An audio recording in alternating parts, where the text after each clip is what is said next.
What's the matter with the clothes I'm wearing? Can't you tell that your tie's too wide? Maybe I should buy some old tab collars. Welcome back to the age of jive. Where have you been hiding out lately, honey? Can't dress trashy till you spend a lot of money.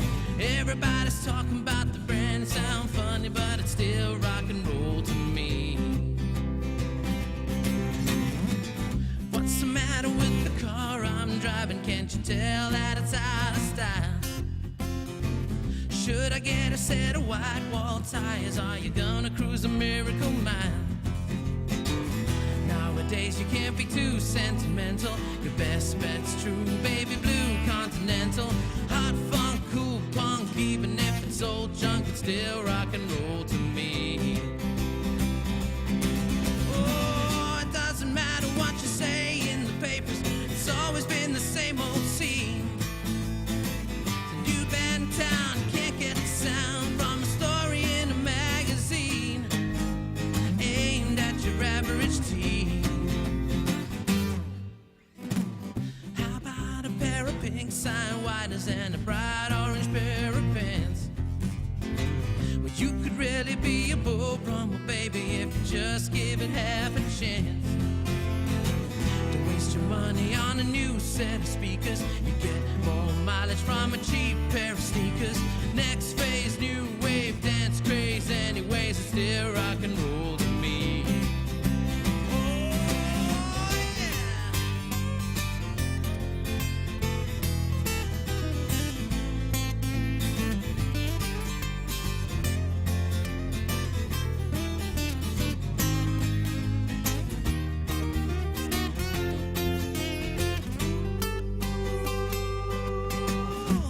What's the matter with the crowd I'm seeing? Don't you know that they're out of touch?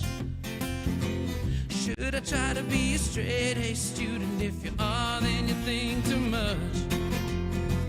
Don't you know about the new fashion, honey? All you need are looks and a whole lot of money. It's the next phase, new wave, dance craze. Anyways, it's still rock and roll to me. Everybody's talking about the new sound funny, but it's still rock and roll to me. 1, 2, 1, 2, 3, 4.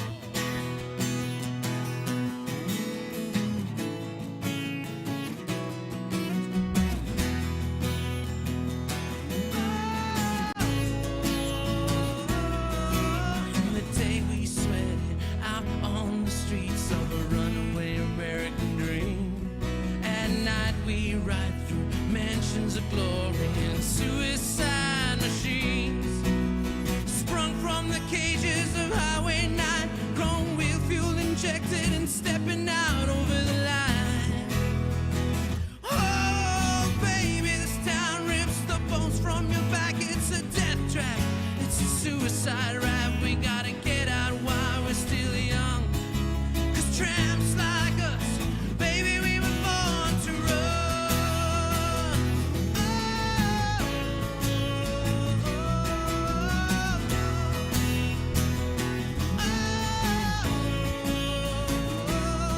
Wendy, let me in. I wanna be your friend. I wanna guard your dreams and visions.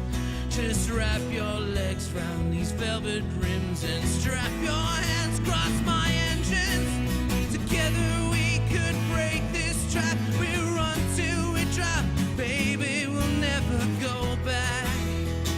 Oh, if you walk with me out on the wide, 'cause baby, I'm just a scared and lonely rider. But I gotta find out how it feels.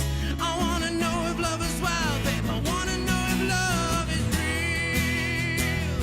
Oh.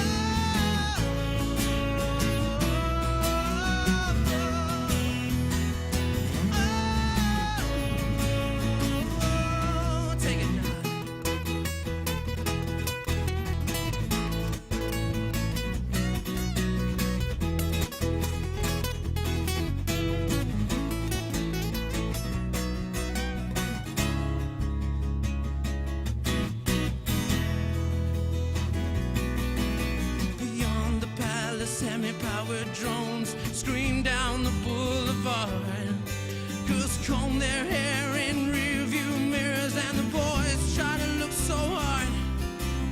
Amusement park rises golden star. Kids are huddled on the beach in a mist.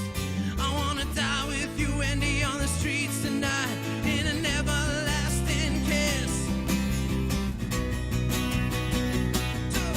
The highway's jammed with broken heroes on a last chance power drive. Everybody's out on the run tonight, but there's nowhere left to hide. Together, Wendy, we can live with the sadness. I love you with all the madness in my soul. Oh, someday, girl, I don't know when we're gonna get to that place we really wanna go. We'll walk in the sun, but till then, tramps like us, baby, we were born to run. Oh, honey, traps like us, baby, we were born to run. Come on, Wendy, tramps like us, baby, we were born to run.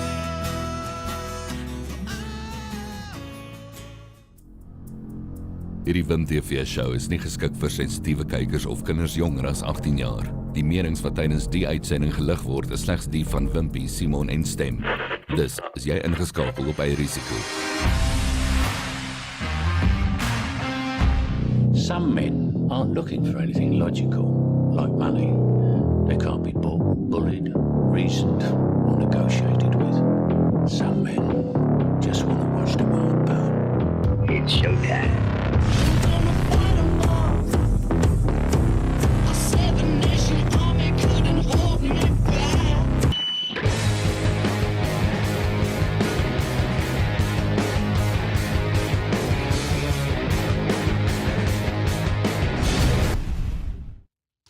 Goeienaand en welkom by nog 'n uitgawe van Wim TV. Dit is vanaand die 10de episode. Kan jy glo ons is al 10 episodes down the line.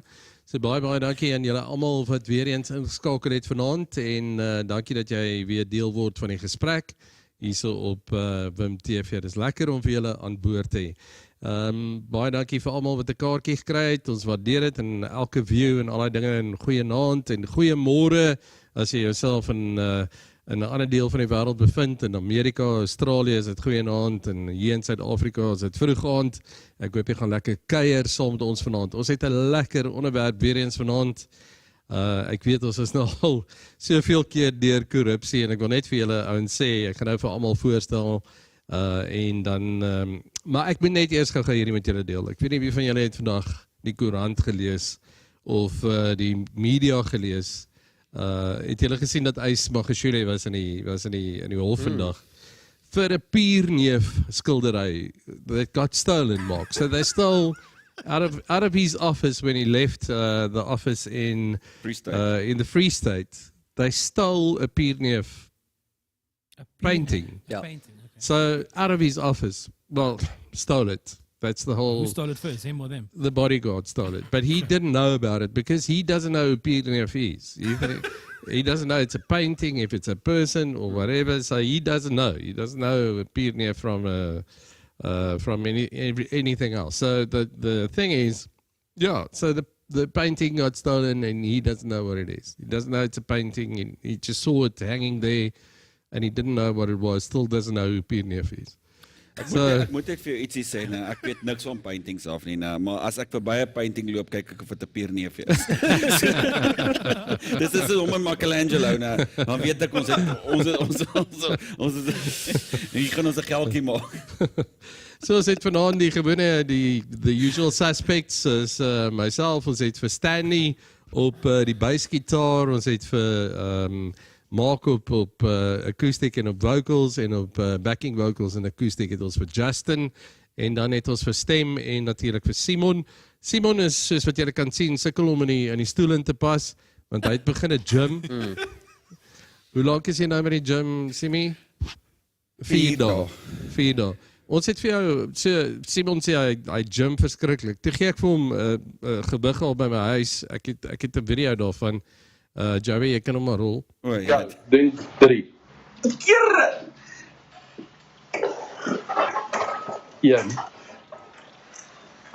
2. Kom sien mee. Die masjien is gebreek, bro. Nee, jy kan dis kook die. 10 kilogram. Wow. 10 kilogram. Nee, well done. Die kakste Jim onder die son. Well done, Timmy. 10 kilos. Wanneer ons Ek moet sê, terugkom, vorm lyk goed. How was your trip to the vet? Because those puppies look sick, bro. so om die show weer af te skop vanaand, kom ons gaan na die band toe. Wanneer ons terugkom, dan gaan ons jou voorstel aan ons paneel. Hier's 'n hele klomp van hulle en ek gaan jou aan almal voorstel. Ons het ook 'n spesiale gas aanbieder saam met my vanaand en ons gaan haar ook aan jou voorstel. So bly net waar jy is, net hierna, dan is ons by die paneel. Ons het 'n klomp interessante mense wat jy mee wil gesels en ons gaan so 'n bietjie gesels oor korrupsie en sommer die algemeen. Een van ons bandmembers was amper ontvoer hierdie week. Kan jy dit glo? Justin almost got pushed into a car with a couple of Nigerian guys, and who would have known, Justin, you would have been a guitar slave or something by tonight. But we'll speak about that later on. That happened on Saturday, and it happened in Cape Town. What a kan ek glo nie, het voel soos heel bra. But we'll talk about that just now. So kom ons gee die band die geleentheid om die show mee af te skop vanaand. Mark, what are we starting with? Doing one of your favorites, pal. Oh, lekker. The king. Which one? The king of rock and Elvis roll. Presley, man. Ja. Yeah, let's do it.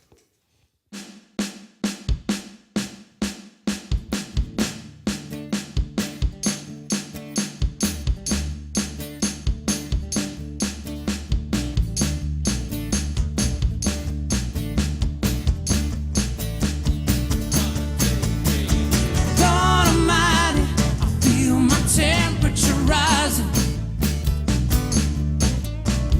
Higher and higher, it's burning through to my soul. Girl, girl, girl, you're gonna set me on fire. My brain is flaming, I don't know which way to go. Some kisses will lift me higher, like a sweet song on the choir. You light my morning sky with burning love. Yeah, ooh, ooh, ooh, I feel my temperature rising. It held me in flame, I must be 109. Burning, burning, burning, nothing can cool me. I just might turn into smoke, but I feel fine. Yeah, but your kisses lift me higher, like a sweet song on the choir.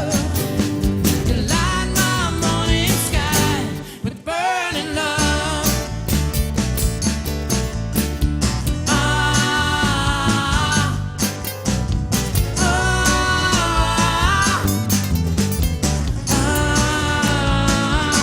With burning love, it's coming closer. Dreams are now licking my body. Please won't you help me? I feel like I'm slipping away. It's hard to breathe in my chest is a heaving. Yeah. Oh Lord, have mercy, I'm burning. Oh, where I lay. Yeah, but your kisses lift me higher, like a sweet song on fire. You light my morning sun with burning love. Yeah, I'm just a hunk of burning love. I'm just a hunk of burning love. Oh, I'm just a hunk of burning love. I'm just a hunk of burning love. Op Saterdag 31 Oktober gaan die gitare getokkel word wanneer die WimTv biltong sessies vir jou die heel eerste boeremusiek uitgawe bring. En nie sommer enige boeremusiek nie, maar 'n groep dames wat hulself die Kaapse Afodille noem. Hierdie dames, elkeen 'n krangige musikant in eie reg, speel boeremusiek met 'n moderne aanslag. Maak seker jy kry jou kaartjie nou teen slegs R55 by wimtv.net en geniet eg Kaapse boeremusiek in die gemak van jou eie huis. Is jy gatvol vir korrupsie, There's a broken president in a broken country. plaasmoorde, COVID-19, BLM en rasisme? Dan is jy op die regte plek. Wim TV, ongesensord en onbeskaamd. Well done, Mark. Elvis you. Presley, the king of rock and roll. You just can't go wrong with Elvis, right? Listen, my brother, there's nobody that's a bigger Elvis Presley fan than me. You know that. I went to his grave. I took his dirt out of his grave. What did you do with it after you took it out? It's at my house. Dude, It's standing in a little vase. He was bad as Ace. I know. At least I know Elvis Presley is. Yeah, true story. So ons het hele paneel vol gaste vanaand, a guest panel that's I'm going to leave it with Dianne Hawker. Dianne is van Africa Newzroom en sy is die fasiliteerder vanaand. Dianne, good evening and welcome to the show. It's awesome having you on board and thanks very much for joining us. And welcome to the Wim TV show. Is this your first time? Yes, thank you, Wim. This is my first time, and I must say it's the first time that I've done a show where there's also been a band. You know, I'm often involved in quite serious news stuff, so we always, you know, looking to the camera and waiting for that live crossing. So this is a first, but I'm looking forward to it. It looks like it's going to be quite a good discussion. Awesome. I think I'll just take some time now to introduce some of our other guests. We're joined also by Mr. Mike Bolhuis, who is a private investigator with quite a lot of experience in crime fighting. Mr. Bantu Holomisa, a member of parliament and the leader of the UDM party, spoken out quite a lot against corruption very recently. We've also got Musi Maimane from the One SA movement, building up there a bit of more momentum for that new organization that we've been seeing in the media quite a lot recently, and also Dr. Dale McKinley, who is a political analyst with a focus on political economy. And for those who don't know, that really looks at the intersection between politics and economics, and obviously that feeds into this discussion around corruption. Thank you very much for joining us, gentlemen. We are also expecting a few other members who will hopefully join us during the course of the discussion. OUTA's Stefanie Fick, who is the head of legal, is also meant to be joining us. I understand she's having a few problems with Zoom, as well as Crispin Peary from the Department of Justice. So we're hoping that they will also join us soon. But I think before we start, I think some congratulations are in order for you, Mr. Maimane. I've heard that you recently became a father. Thank you very much. I'm now a father of 2 beautiful girls and 1 boy, and our recent one is only 4 days old. So if I start rocking my head during the show, just know it's mainly because I've had to be doing that. But I'm most grateful. No worries. Just a correction there, Musi. When you become a father to a daughter, you also become a father to the whole neighborhood. You know that. Well, I think you just buy a gun and then just start shooting. There you go. All right, it looks like our other 2 guests have also joined us. Welcome, Stefanie from OUTA, and also Crispin Peary from the Department of Justice. So it looks like we've got a full panel, and thank goodness I'm not the only lady in the room. Well, Simon and Stem is also here. So So, I mean, as you mentioned, Wim, a little bit earlier on, obviously corruption is quite a serious issue in South Africa. We're seeing the State Capture Commission unfolding on a daily basis with some major revelations, as well as now we've started seeing so much more coming out from COVID-19 corruption. And I think I want to start with Mr. Holomisa and perhaps then move to Mr. Maimane, just to look at the situation. Mr. Holomisa, you were in Parliament and you're also hearing some of this information firsthand, coming from those who are coming to Parliament to explain what's happening. Recently, the SIU said that they were investigating, I believe it's 10 billion rand in cases, as well as the Deputy President speaking in Parliament, giving us a different figure. Are you at all encouraged that the issue of PPE corruption is actually being dealt with effectively? I think, first of all, I must express my sincere thanks to you and also to the young man, my money, and congratulations. The only thing which I differ with political is that he is a coward, no different from Cyril. He ran away from parliament. Should have been here.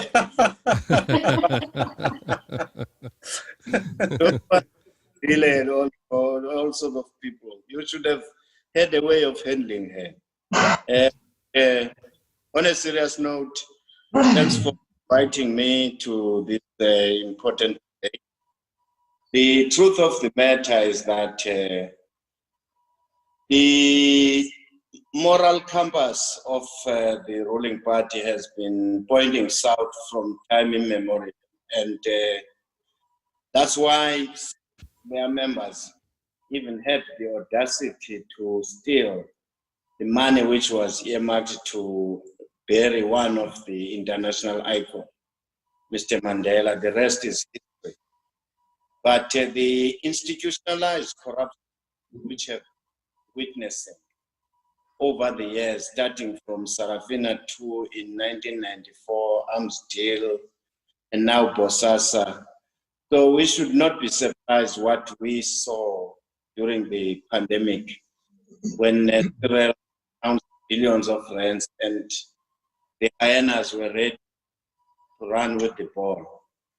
So it's gonna be a test for his leadership as to whether he will manage to stamp his authority. We just have to pray for him because he is the custodian of our institutions currently. Mr. Maimane, you as a former member of parliament, you're hearing this, you obviously left the hot seat, I think perhaps hoping to come back. Mr. Holomisa says you're a coward. But what do you make of the current efforts that are unfolding to investigate this PPE corruption? Quite high numbers being spoken about there by the SIU. Well, I think it would be appropriate of me to thank the panel members and to greet everybody and to say to the General that when you come back, you must come back like an avalanche, not just a small. So it's an act of courage. I'm going to recruit the soldiers. He would know as a general that the soldiers are not in parliament, they are outside. And when we arrive, we are going to remove everybody. And he must be careful. But it's always great to see the general together. But I want to say, look, I think more than anything, we've got to ask the question, what enables corruption? And what are some of the things that... Corruption is a universal phenomenon. Human beings are by their own nature often prone to wrongdoing. I mean, and I think here's the big question, is that governments that work well know how to create institutions that are strengthened, that ensure that we can fight against it. And I think there must be some real questions put forward, such as how does the National Prosecuting Authority end up in the position that it's at, and what are the structures that enable it to be weakened? But also, along with the prosecutorial functions of ensuring that there are effective corruption courts that we desperately need, ensuring that there's proper convictions, we've also got to assess the competence of the state. You know, the capture of state is not the looting of money. The capture of state is the deployment of people who become loyal first to the party before they become loyal to the citizens they are designed to serve. And so what invariably happens is that in key departments, you end up with accounting officers, as the law in the PFMA has put forward, end up being loyalists to the party. Until you say to somebody, are you willing to sign up a tender for 140 million rands for a laptop? And they go, well, that looks about right, we'll sign it off. When those types of incidents take place, you then end up in scenarios where invoices are inflated. I mean, it often doesn't even begin to make sense when in small incompetent actions, people are paying more for water bottles. A water bottle that I buy at the shops is less than 10 rand, but in government terms, that could be 90 rands to 100 rands. So in simple terms, it's the incompetence of the state, if as coupled with the fact that the institutions have been hollowed out, that corruption is allowed to thrive, and it's a natural outcome. And then the last thing I'll say is that I think there is such a thing as the political economy of corruption, that the political principles don't feel they're accountable to the party. So when someone says to me, you have been found, have allegations of corruption, and then we say you must go to the integrity committee, is a bit like a dominie in a church saying to a congregant who's committed a crime, no, just come and confess with me, and then we don't have to deal with this matter any further. It don't work like that. Actually, the dominie is not a prosecutor, it's not a criminal investigator, just like the integrity commission of a particular party is not a criminal procedure, it's not any of that. So you can't investigate yourself and then decide you are innocent. We have to get back to the point upon which we say to ourselves, the political problem is one where politicians are not accountable to people, and so they don't fear them. They loot without fear of consequence. It's about time that actually, if we create a constituency-based model, we can say to people, you come from this community has been looted, let the people be able to remove you. Otherwise, the general will tell you, we can go to parliament, you can put a motion of no confidence, you can fight. Often the problem is the citizens are not accountable, and when people say, we will huddle together and close ranks, we can effectively vote against any corruption that is in the book, because it depends on the majority. Whereas I'm saying we've got to get back to saying, what do the citizens want? Because citizens actually know, in most instances, who are people who are corrupt and how they can hold them to account. I think you raised some interesting points there, Mr. Maimani, and I want to come back to this issue of the constituency model a bit later. But I wanted to just bring in Dr. McKinley here, and you mentioned just before we started that you've written 3 books on the ANC, and inevitably, although corruption is not exclusive to the ANC, many roads tend to lead back to the party, with them being the ruling party. What's your analysis of the situation when it comes to the ANC and its willingness to actually deal with issues of corruption? Well, as I have written about, this goes long back, way before even 1994. And you can't look at corruption within the ANC without looking at corruption in South Africa. The metaphor I used was a house. The Nats ran the house prior to 1994. And there was a battle, the ANC negotiations, the ANC enters that house and becomes the new landlords. New rooms, new paint job. The problem is the foundations were rotten. The corruption was embedded into the DNA of South African society long before the ANC took power. And what we have is, and let us remind ourselves, we're going to talk about political economy of corruption. We're not talking about just politics and political parties. We have, according to PricewaterhouseCoopers, the #1 criminal white-collar crime capital in the world. In other words, our white-collar, our corporates are just as criminal and just as corrupt as the politicians are. You can't have both. One doesn't work without the other, oftentimes. There are, Zapiro got it right in a recent cartoon where he was, that the SIU and NPA are fishing out the small fry. 10 billion is nothing. The misinvoicing and the tax evasions are into the hundreds of billions. Marcus Just and Steinhoff make this PPE corruption look like small fry. What has happened? So I think what we have to do, if we're going to understand corruption in South Africa, we've got to understand that our society has been, and from a long time previous, has been foundationally embedded in a corrupt society. So it's not just the politicians. The politicians will do what they think they can get away with. The corporate mandarins will do what they think they can get away with. Citizens will do what they think they can get away with as well if they see the other two acting in the same way. So if we want to deal with this problem, it's not going to be simply about voting out the ANC and voting in the DA or voting in another political party, the EFF or what it is, precisely because the foundations of the house that are being occupied need to be dealt with. And that's the problem in South Africa, is we're not willing to deal with the foundations that give rise to corrupt relationships. We want to try to say, if you arrest so-and-so and you put them in jail, which might be a good thing, that this is going to send a signal and it will deal with corruption. or if we get another political party into power, they'll deal with corruption. If we look at globally the situation, we can see that this is a global phenomenon. So I think in that context, if we want to understand these situations and want to deal with them, we're going to have to ask some very, very deep questions and go down to the roots and begin to change our own, not just the politicians, but our own behavior and our own principles and values as a society. If we believe we're a democracy, then let's act like serious democrats. If we're going to criticize government, then we can't turn around and do exactly the same thing in our own neighborhood, in our own businesses. We can't be hypocrites. And this is unfortunately what we've got. We've got a politics of hypocrisy where everybody's throwing fingers at each other, but they're not willing to look in the mirror. Well, I mean, Dr. McKinley, it seems that we're all living in the house, so we very well can't burn it down. Maybe we bring in Mr. Bolhuis here to just talk about what we can possibly do to deal with the issues that Dr. McKinley is raising here.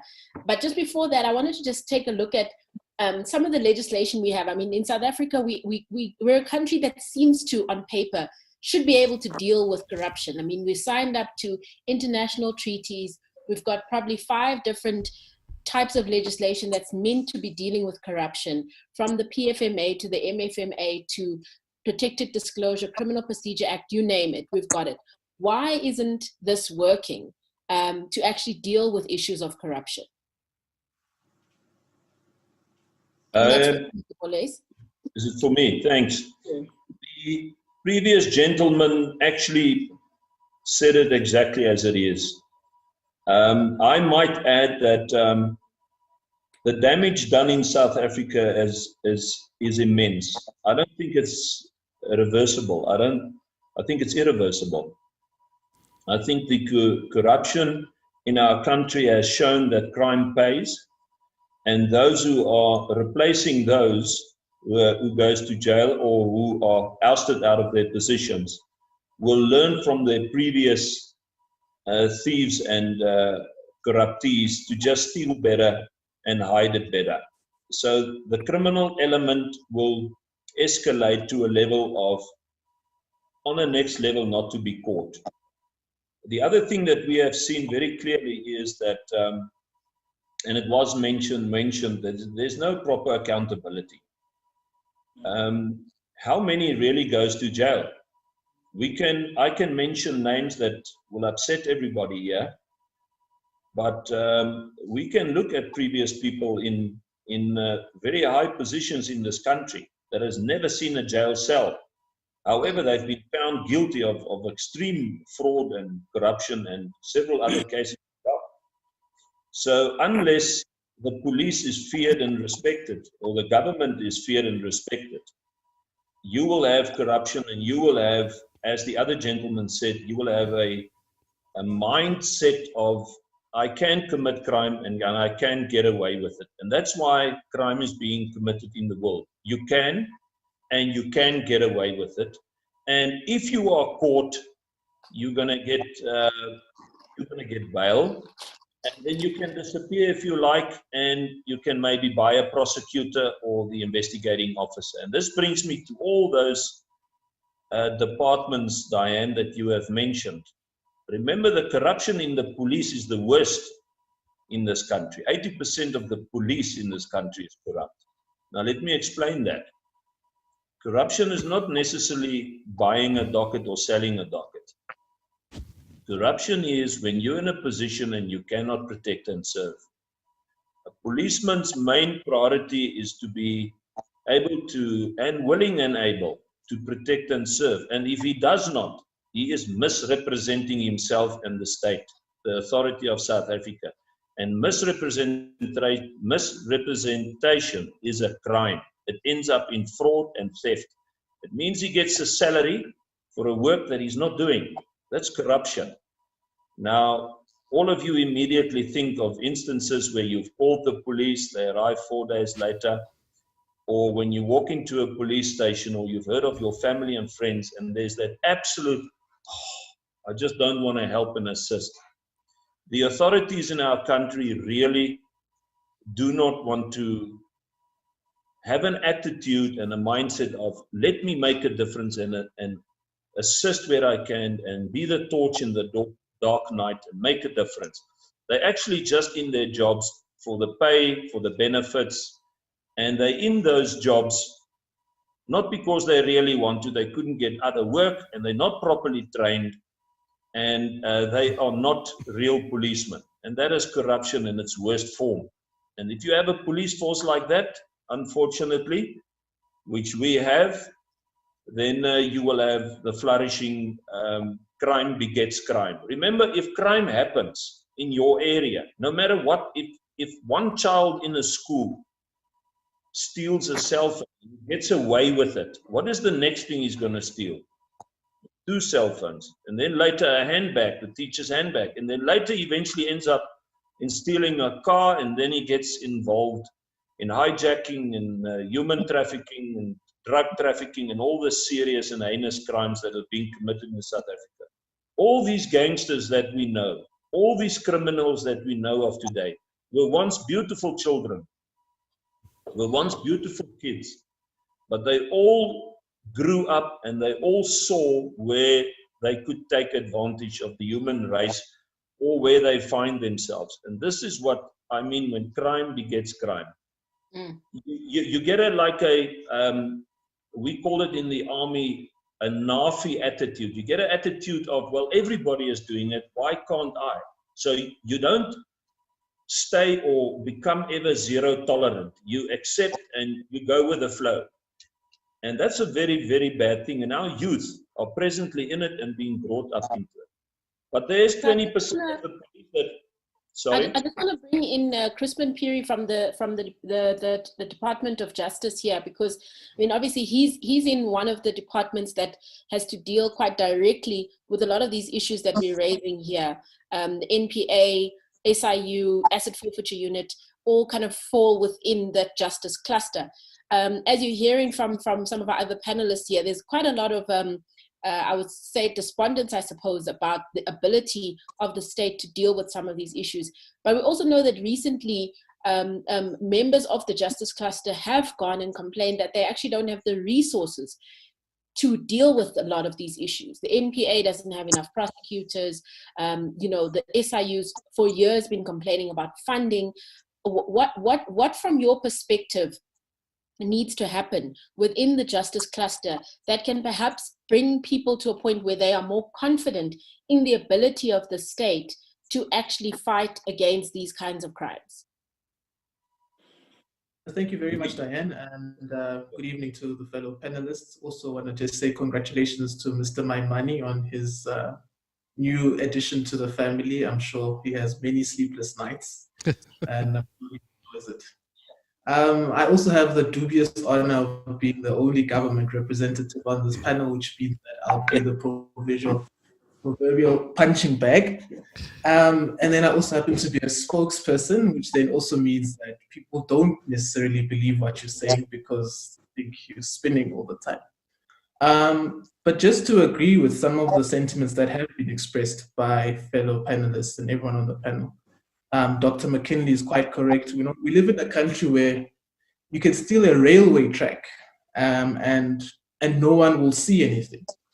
We live in a country where indeed corruption is narrowly defined. And by narrowly defined, I mean the fact that we define corruption in this country as the abuse of public power by people in public office. Then means that when you look at a situation like Steinhoff, then we really question whether is it really corruption or what is it really, what type of crime is it? And we do see many instances. I have had the privilege of working with the Competition Commission in my past life. We do see a great deal of collusion in the private sector where very well-known companies steal money from the poorest of the poor. You look at, for instance, the bread cartel case is, in my mind, the equivalent of, for instance, what we're seeing now with COVID-19 corruption, where something as simple as bread, people decide to collude on and inflate the prices to a point where people then cannot even afford a staple diet. So we also see, for instance, with how, you know, President Ramaphosa actually often says this. He says that South Africa is probably the only country in the world where everywhere you go, you'll only find 3 shops or 3 of the same shops. You'll find Pick and Pay, you'll find Spar, you'll find Checkers. Everywhere you go in South Africa. And that's now we're seeing by design. And to the benefit of a select few individuals and not society as a whole. So corruption is endemic in our society. It's very systemic. And for us to have an honest conversation about how we're going to resolve it, I think a great deal of fundamental change has to happen in how we have defined corruption. It's not just the province of corruption of politicians. Yes, politicians to some extent, definitely over the years, especially with our expectations of how our democracy should unfold, have not covered themselves in glory. And I think that is something that we have all seen. The state of our law enforcement institutions speak for themselves. The state of how the state is, the state of the state itself is a matter of concern. So, and that's why this particular administration speaks to building a capable and ethical state. And that does then require some political parties, Mr. Maimane, to some extent then require them to start institutionalizing ethics, however that means. But of course, that doesn't mean that the state should wait for some party to do its integrity commission process and then it will not be able to do its work. What we want now ultimately is a law enforcement agency that is capable of really resolving crimes. And what is critical, what we want to see is justice being seen to be done. In the past couple of years, I think that's clearly what has been missing, where we would hear that XYZ is corrupt or this is happening in the private sector, but you don't see the justice being done. And so we then get accepted and branded as a corrupt nation or a state that is generally sympathetic towards corruption. One of the things that this administration has been very clear on is capacitating law enforcement agencies. Dianne, as you highlighted now. For instance, if you look at the NPA, for instance, they have a vacancy rate at some point of 23%. And at a high level, that simply means that in a magistrate court in, for instance, Senegal, it's highly possible that you do not have enough prosecutors to run matters so that to ensure that when a crime is committed, there's enough prosecutors in place to ensure that the matter gets onto the roll and someone is acquitted or convicted, because justice doesn't always result in convictions, but it also can result in an acquittal. And that's also something that I think at some stage we would have to accept, that the course of justice does not necessarily always mean that someone would be guilty, but the course of justice to ensure that all the sides of the story are heard and everyone gets to present their case, and ultimately the court decides which way a matter goes. So some of the things that we are seeing that are bearing fruit is our reinvestment in the criminal justice system by ensuring that the NPA has enough resources. I think as recently as this financial year, we were able to find 160 million rand for the NPA to recapacitate itself. It's nowhere near enough if you look at the type of cases that we are looking at dealing with. We're dealing with cases where billions have been plunged and stolen from our economy. And of course, you can't chase a billion rand with a 1 rand budget or a shoestring budget. But these are things that we are really looking to resolve. With the SIU, we've given them the capacity to recoup this money. And that's quite critical. I think it's one of the major changes in our law enforcement regime. Through the special tribunal, you have a situation where this SIU can immediately seize money and seize assets that have been linked to a particular maladministration case. And I think that's also something that we need to really hone into, dealing with maladministration decisively, because what we do know is that, for instance, when an auditor general comes to a department and identifies cases of maladministration, sometimes it's not just innocent maladministration. It's a case of corruption.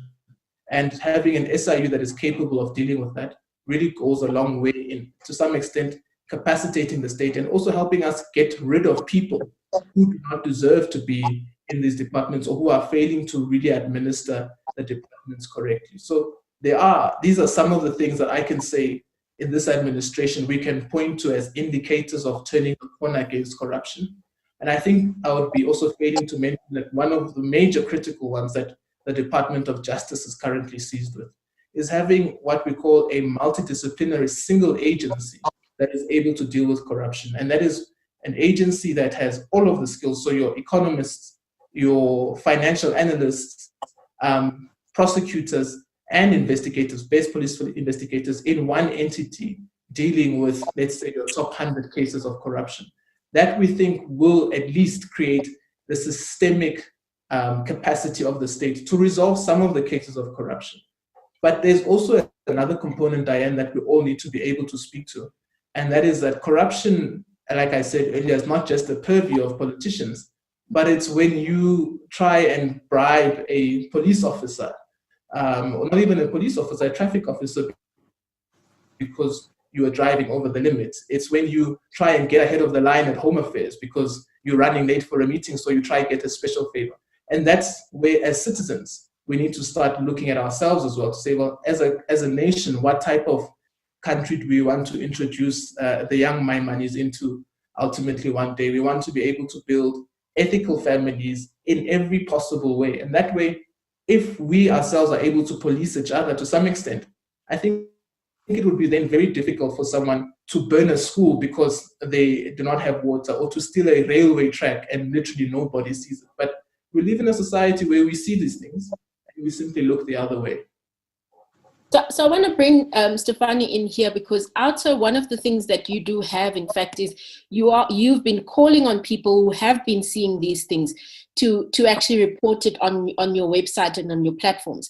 And I was wondering to what extent you're actually seeing people reporting PPE and other COVID-19 related corruption. Are people actually willing to come forward and blow the whistle? Well, I think we have some brave South Africans out there. I think there are people willing to share the information. I think the best example at this point, and it's unfortunately not necessarily COVID-19, was the whistleblower in the SAA matter. If it wasn't for Cynthia Stimple, I don't think we would have been able to launch that case and have a delinquent director declared in SAA, which we all know is now struggling. Now, luckily with the COVID-19, which in all honesty, I think corruption is bad, but and we tend to talk about corruption, but we need to talk about the consequences of corruption as well. And I think people tend to say that, you know what, corruption doesn't affect me. It affects each and every one in this country. We were talking in Parliament today, and we were talking about the digital migration and the amount of money it's currently costing government, because we're running both systems. We're running analog and digital. And whatever the reasons are there, whether that is just pure maladministration, whether it's incompetence, whatever it is, we're talking billions. And then I want to say, you know how many children we could send to a proper school? You know how many people we can give proper water and sanitation with that amount of money? And that is one department. I'm not even talking about state capture. And then we move into COVID-19 and PPE corruption. I mean, I hope that people feel bad for themselves, because I do not even know how to classify a person that will steal, and commit corruption during a time where we're going through a pandemic. We lost, I think, lives, not just due to a virus, but also due to corruption. Because a lot of what we found with people trusting us with information is that some of these PPE stuff that was supposed to defend people against a virus wasn't even registered, because you need to be registered in order to supply and sell these PPEs. And some of them weren't even registered. So now, I don't want to sound like a pessimist, but I mean, were there people's lives put in danger because it didn't apply to rules and it wasn't up to standard? I mean, do we literally have to discuss PPE corruption during this horrible time? I mean, I think I actually feel, sort of ashamed. But what is important is, firstly, let's come back to the question you're asking, is to applaud whistleblowers in this country. We need to work on whistleblower legislation. Because do people feel brave enough to stand up? I think so. But do they get what they deserve for being a hero?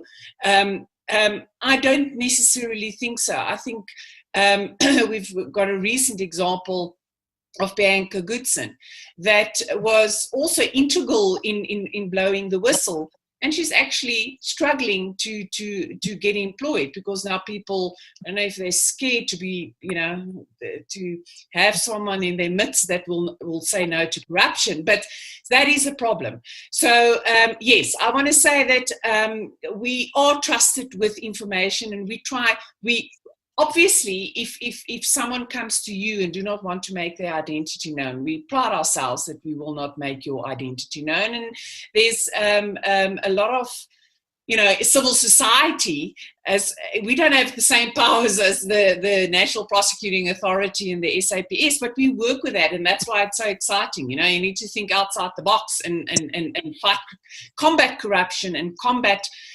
stuff in a different way.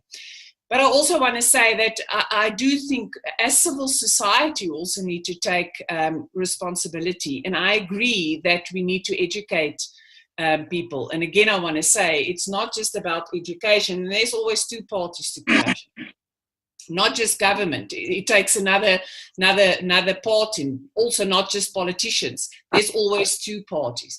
But and we need to start to be brave and find our voices and say, no more. Because it's like, if you want to sell drugs, you can't sell drugs if no one wants to buy it. So that is the thing. But to say that we need more whistleblowers and that we need more people that will stand up against corruption, yes, we do. Yes. So, I mean, I want to get into the area of perhaps some solutions. And Mr. Manamana, you had mentioned something a little bit earlier, which I think speaks to one of the things that your party is focusing on, that the political landscape, or how it's set up, that needs to change to have some more direct accountability. Is that something that is realistic in terms of fighting corruption? Will changing the representation in parliament or in legislatures actually change that corruption? Because what if you just end up with people, the same kind of corrupt representatives in government, but this time they're just not attached to a political party? And of course, as the other panelists have pointed out, it does take not just politicians to feed that kind of corruption. It also takes people within the machinery of state, people who work within those offices to be able to put that stuff through, as well as private sector people. So is that enough? Yeah, look, as I said earlier, corruption is global. I think let's understand the problem that we're trying to fix. The consensus globally is that there's almost an inherent feeling that says, for business, you let us run our businesses. We will hand over the state to politicians. The politicians will make sure the unions play in line and will give them above inflation increases. And then the triangle works in such a way as to dispense pittance of welfare to the poor so that we keep peace. That's the political infrastructure in a very short sort of way. Now, if you understand that relationship, it means that in some ways, for the politicians to derive the benefits of the state, there's a business that has to fund that political party, and that political party captures the state. Then they deploy their own people, and so we return the favor back, and so we globalize society. I think there is, you make such an important point about how it also not only manifests in that quad, as I've articulated it, but in general as other aspects of society where in our day-to-day interactions. Now, why it then becomes important that we break down that triangle, if you like, and get individuals and independents and people to come back to communities, is to avoid this first situation where I always use practically, I say, the current model as we have it at the moment, if you buy one, you can get the entire party for free. So if you bribe one leader in one structure, you can effectively get the party. and you can buy the party. Whereas in a system that's constituency-based, if you buy one, you get that one. But you're not guaranteed to get the rest because the community itself can mobilize to have the person removed. That's the first thing about direct elections and a constituency-based model that is vital. Because even as a political party says, we're going to put up candidate X, you then have an open list for people to know. Because at this point in time, we're issuing a blind check to political parties in effect. And I know, having led the DA, whether the system might be improved, might be all of those things, all of the above, the fact of the matter is citizens themselves, in the broader sense, whilst they can find this information out from the IEC, invariably don't know who's in the list. Now you could have people in the list who have got criminal records or are heads of criminal syndicates. That is possible. But we'll never know that as a society because we never vote for them. We only vote for one person or we vote for a party. Whereas now what we're arguing for is let's get direct elections, which the Constitutional Court has already ruled to say that the Electoral Act must be reformed to accommodate that so that we can vote for individuals. So that's the first thing. The second then instance is that when you've got independents or you've got people who are constituency driven, as our system actually is designed to do, then you stop those people from meddling with the administration.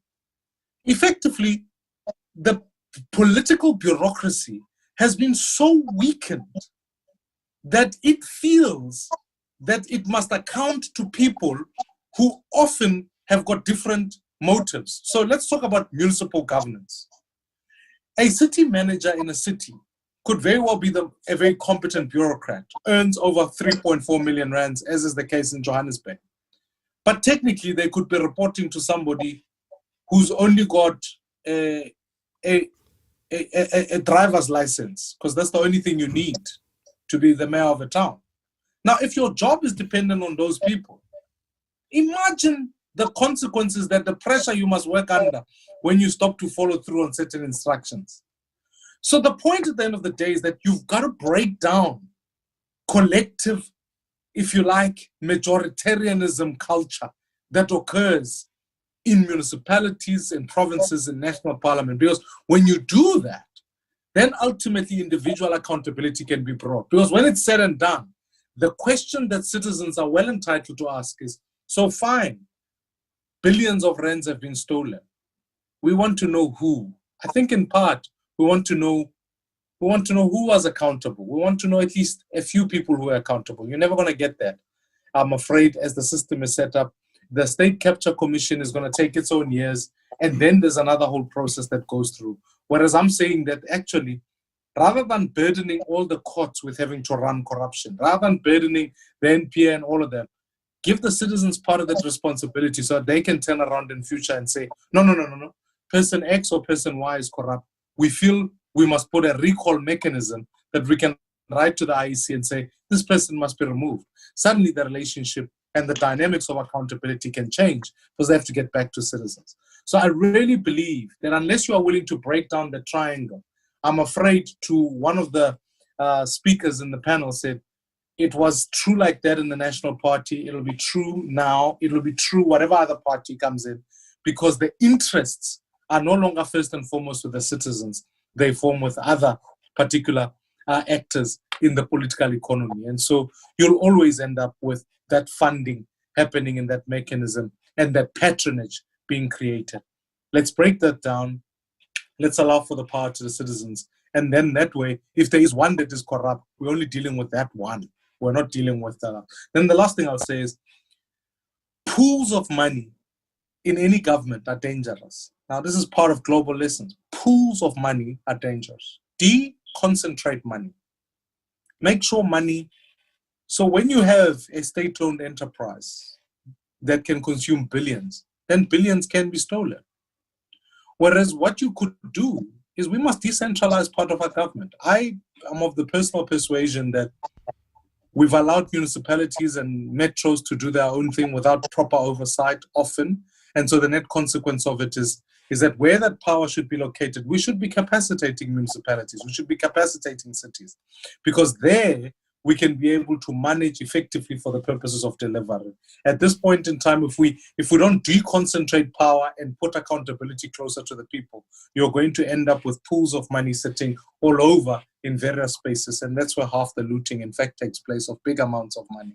So I'm really adamant about saying deconcentrate, demonopolize, so that, to the bread example, you don't end up with these cartels that are able to monopolize the system and cheat the system. Demonopolize, deconcentrate, and then make sure that power and accountability goes back to the citizen. Then we begin to change. It must be true for the police also, because the police at this point in time, with a national command infrastructure, you don't end up equally so with the intelligence sitting closer to the ground. You want the police station and the cities and the provinces knowing who the real criminals is, where the act of corruption goes, so that they can investigate it far more effectively. Because at this point in time, if everything is nationalized, centralized, concentrated, believe you me, it also makes the bureaucracy cumbersome, and it takes the actions far too long. Thank you, Mr. Maimane. I think you might need to leave us at some point soon. Thank you for joining us. I was informed about that.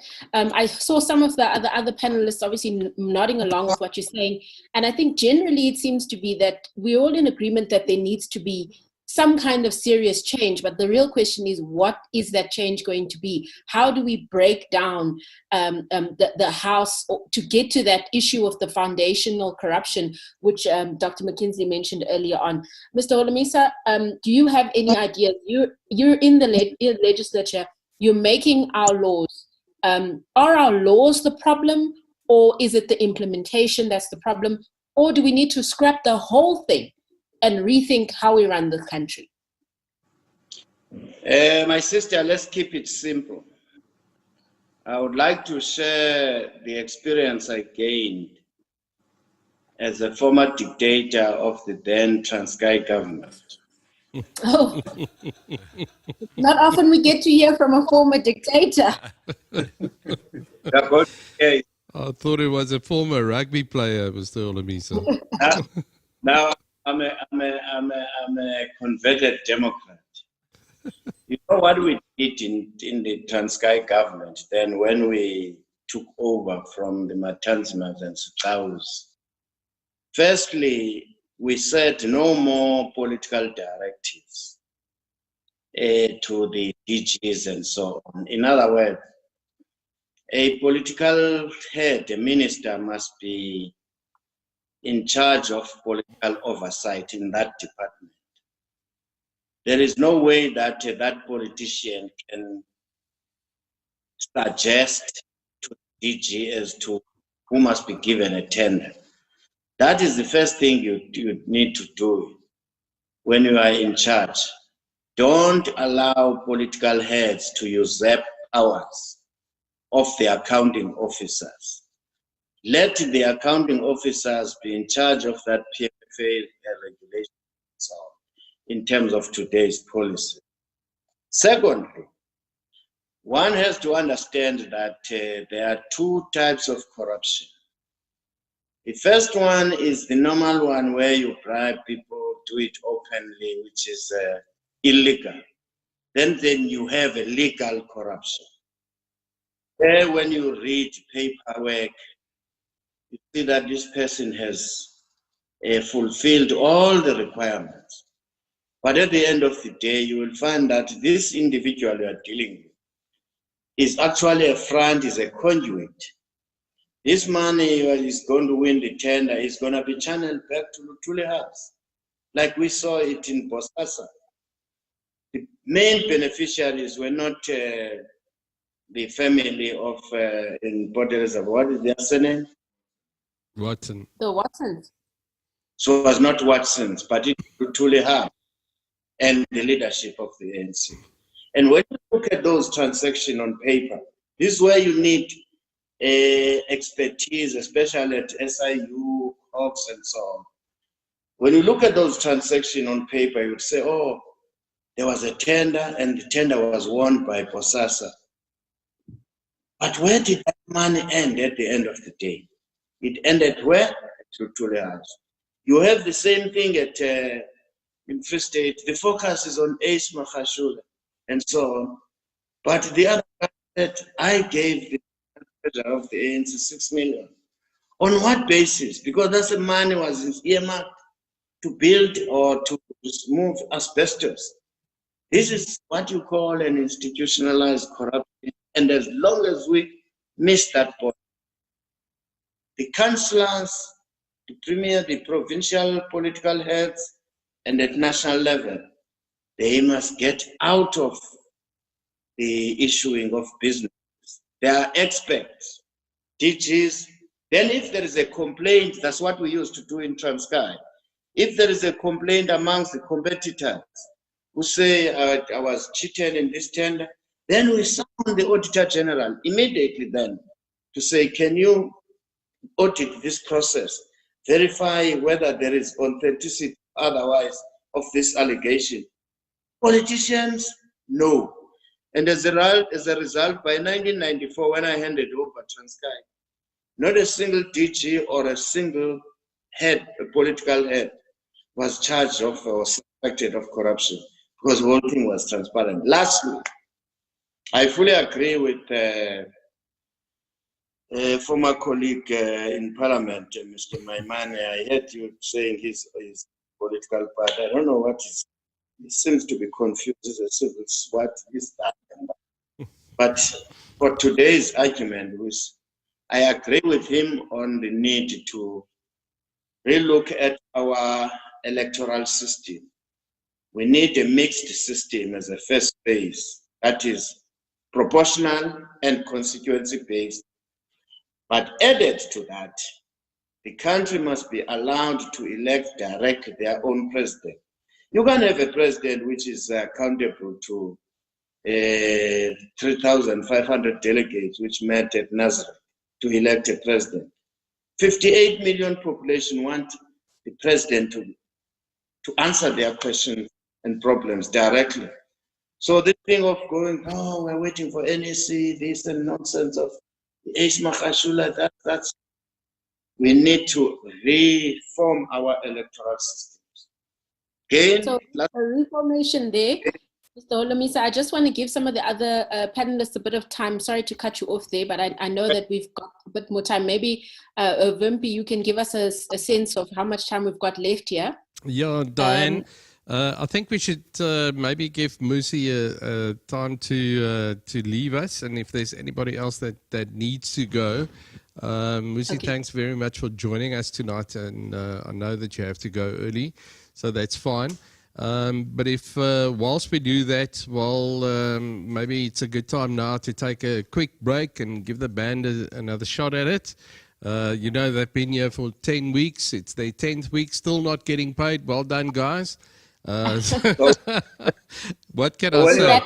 We're blaming it on COVID-19. So everything seems to be put before the door of COVID. So the band's also not getting paid. It's COVID-19's fault.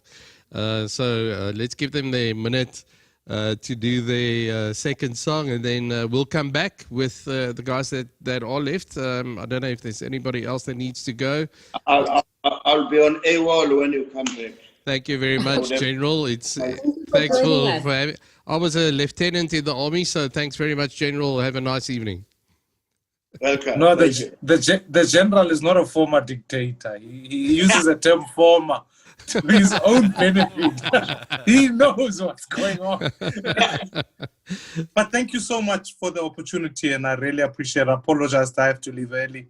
Awesome. We've got family commitments, but I value that. Thank you so much. Thank you for joining us. Thanks a lot. Thanks, General. Have a nice evening. Okay, so terug naar die Bantu. We're going to have, which one are you doing for us now, Mark? And just for the panel who don't know, let me just put you in the picture. The band consists of Stanley Hill, it's Justin Hoskin, and a former South African idol. Did you win the thing, Mark? You should have won. No, I didn't. You came second. Second place, yeah. Mark came second in SA Idols. He should have won it. But my mom still loves me. I think there was wide-scale corruption in Idols in those days as well. So we're going to go to the band. When we come back, we'll have another chat with the rest of the panel that's left over. So thanks for your patience. We'll be back with you in a sec.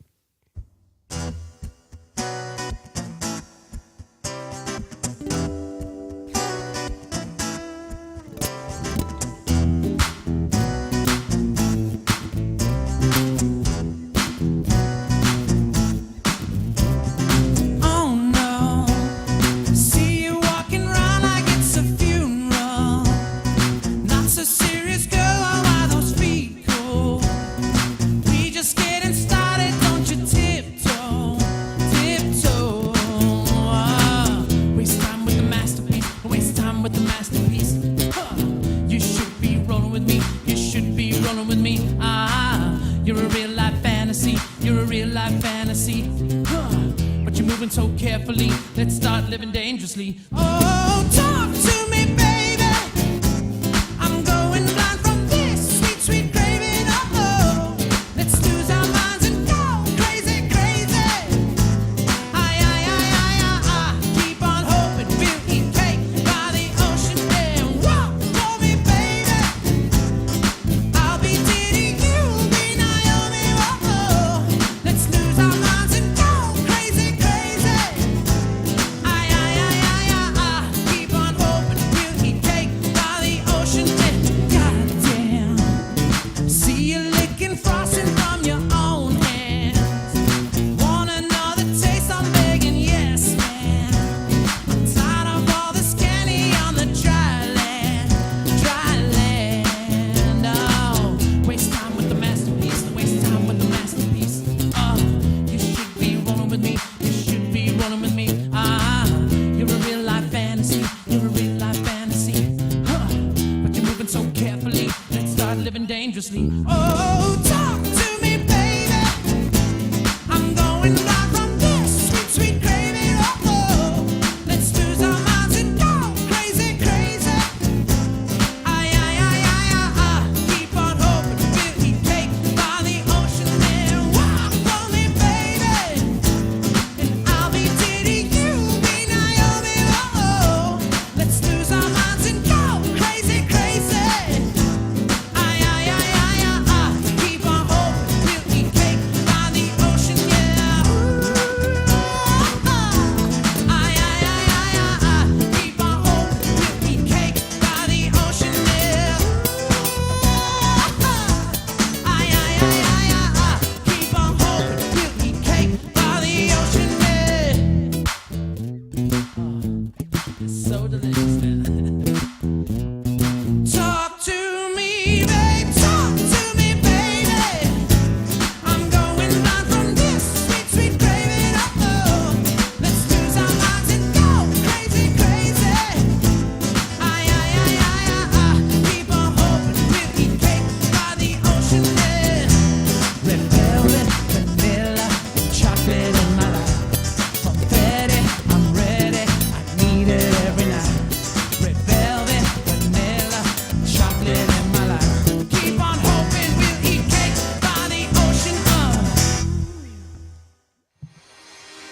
Moenie die volgende Wim TV uitsending misloop nie. Elke Dinsdag om 8uur.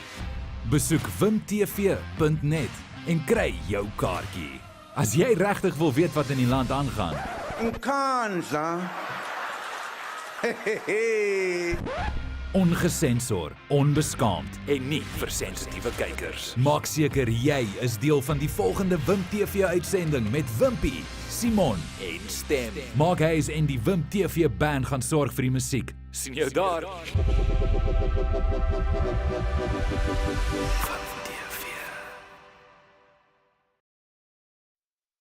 These are the best tasting burgers money can buy. 100% pure beef. And at 160 grams, they are bigger than most. Our master grillers grill our burgers on grills made to grill burgers for that unmistakable 350-degree flame-seared flavor. It's a South African legend. The steak, ribs, and burger people. Spur, people with a taste for life. Jy kyk na die Wim TV show met Wimpie, Simon en Stem.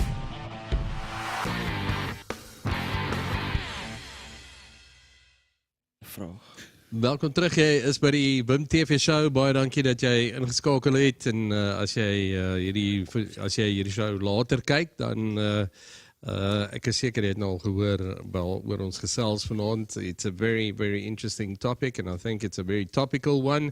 And it's awesome having the panel with us this evening as well. So we're going to go back to the panel, and I'm just going to ask one quick question. We've got about another 15 minutes left, Dianne. So just going to go back to the panel quickly, and I just want to ask a quick question to Mike Bolhuis. Mike, jy is iemand wat op die grond of op die voedselvlak beweeg. So somebody that's probably more in touch with everything that's happening down at the normal people level, where we don't know what billions look like, and we don't know how many zeros the politicians take from us. But Mike, I'm of the very strong belief still, and I believe this with all of my heart, and I've seen it happen in New York. We've seen it with Rudolph Giuliani, who came in, and New York at one stage was the crime capital of the world. And Giuliani came in, and there was a zero tolerance policy. If you were caught jaywalking, you were immediately imprisoned, you were fined, and you had to pay a fine before you could get out.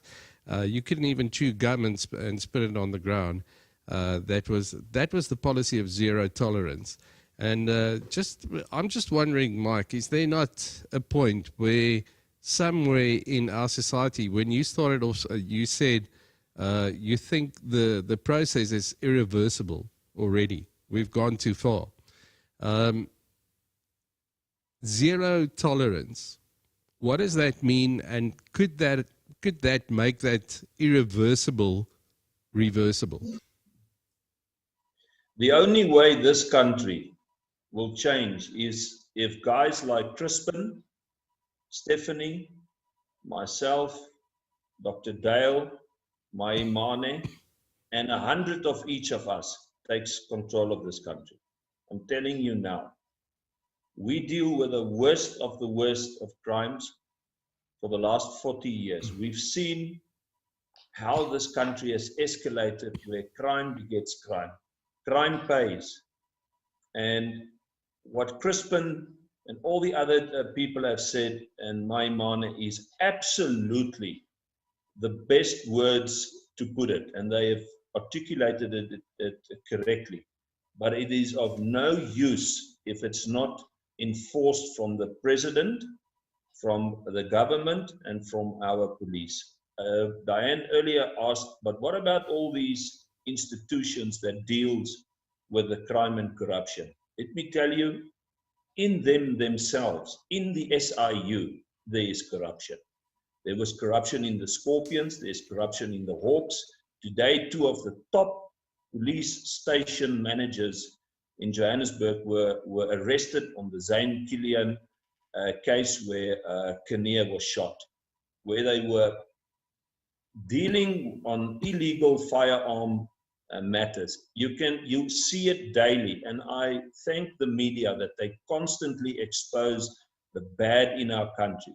But I wish for people like Crispin and even Mr. Holomisa and Dale and Stephanie and myself, and if people like us could have been in control, we care for people. I care for my neighbor. I see the value in my neighbor, and that's why I want to help him and protect him and better his life. We can speak for hours, but unless it's enforced by people like us as leaders in this country, and as Maimane has explained, that the public in itself must also stand up against the bribing of officials. This will never change, and I'm unfortunately telling you that we are running a race, us guys, to win it, but we have to realize we're going to lose it, but we're running it with the correct attitude. So thank you for that, Mr. Bolhuis. I think I'd like to bring in Dr. McKinley here. I mean, you said that, you know, we need to deal with the foundational issues, which I think is something similar to what Mr. Bolhuis is mentioning and what Mr. Maimane had said earlier on. In your view, where do we start when tackling this endemic corruption, when tackling this problem that seems to be in every aspect of our lives, but is actually also affecting many aspects of our lives? Sure, I think without trying to get into a sociological discussion, I think what we have to understand is that, first of all, we're talking about societies. We're not just talking about the states or the private sector or bad individuals. And using the family as a sort of tableau here, if one person in the family and who has some authority and power begins to abuse that authority and power, generally the kids and the others in the family are going to reflect that kind of behavior. However, if there is a degree of how should we say, collective discipline and collective endeavor, then what you'll do is you'll reflect those principles and values. So I think what we have to do, when I talked about the foundations, is we have to dig to those principles and values. And I go back to, for example, I don't think this is an individual thing, but I think it's a collective thing. I go back to many of the experiences when I was part of the liberation movement in the 1980s. If you went into a township and you were stealing from somebody, you were caught, not by the police, but by the community, and you were dealt with by that community fairly quickly, and not necessarily ruthlessly unless you were selling them out politically. The point being is that when society decides and collectives decide to enforce a certain values and principles that are favorable to that collective, in other words, that make everybody, you can't steal, you can't do these kinds of things, then we can build the kind of society. And I wanted to go back to some of the points. I think that we concentrate too much on the big picture, the top here, representatives, the leadership, and everybody else is going to enforce things. Singapore is a fascist little state. And let's be clear about that. I mean, they might be clean and they might not have corruption, but I personally don't want to live in a fascist state where I'm told exactly what I can do and what I can't do. But I'm more than willing to live in a society in which if I do something wrong, I pay a particular consequence because society itself, sanctions me, not some, Il Duce or some dictator or some individual who's got a particular position of power. So I think in this case, what we have to do is we have to go back to the roots of participatory democracy. We concentrate too much on representative democracy, as if just because if we'll elect decent people or put somebody else in there, then they'll do a good job and we'll get rid of corruption, we'll get rid of the bad things. This history tells us otherwise, whether it's in South Africa or anywhere else. So participation, and that means rethinking our educational system, rethinking the way in which we do things as a society, and having consequence for bad behavior, whether that's corruption. So it doesn't get to a point where we're always trying to basically do it after the fact. We're reacting to an arms deal gone bad. We're reacting to PPE corruption. We're reacting to these things, and we might put a few people in jail, but you're not dealing with the fundamental causes. And it's just like a doctor operating on a patient.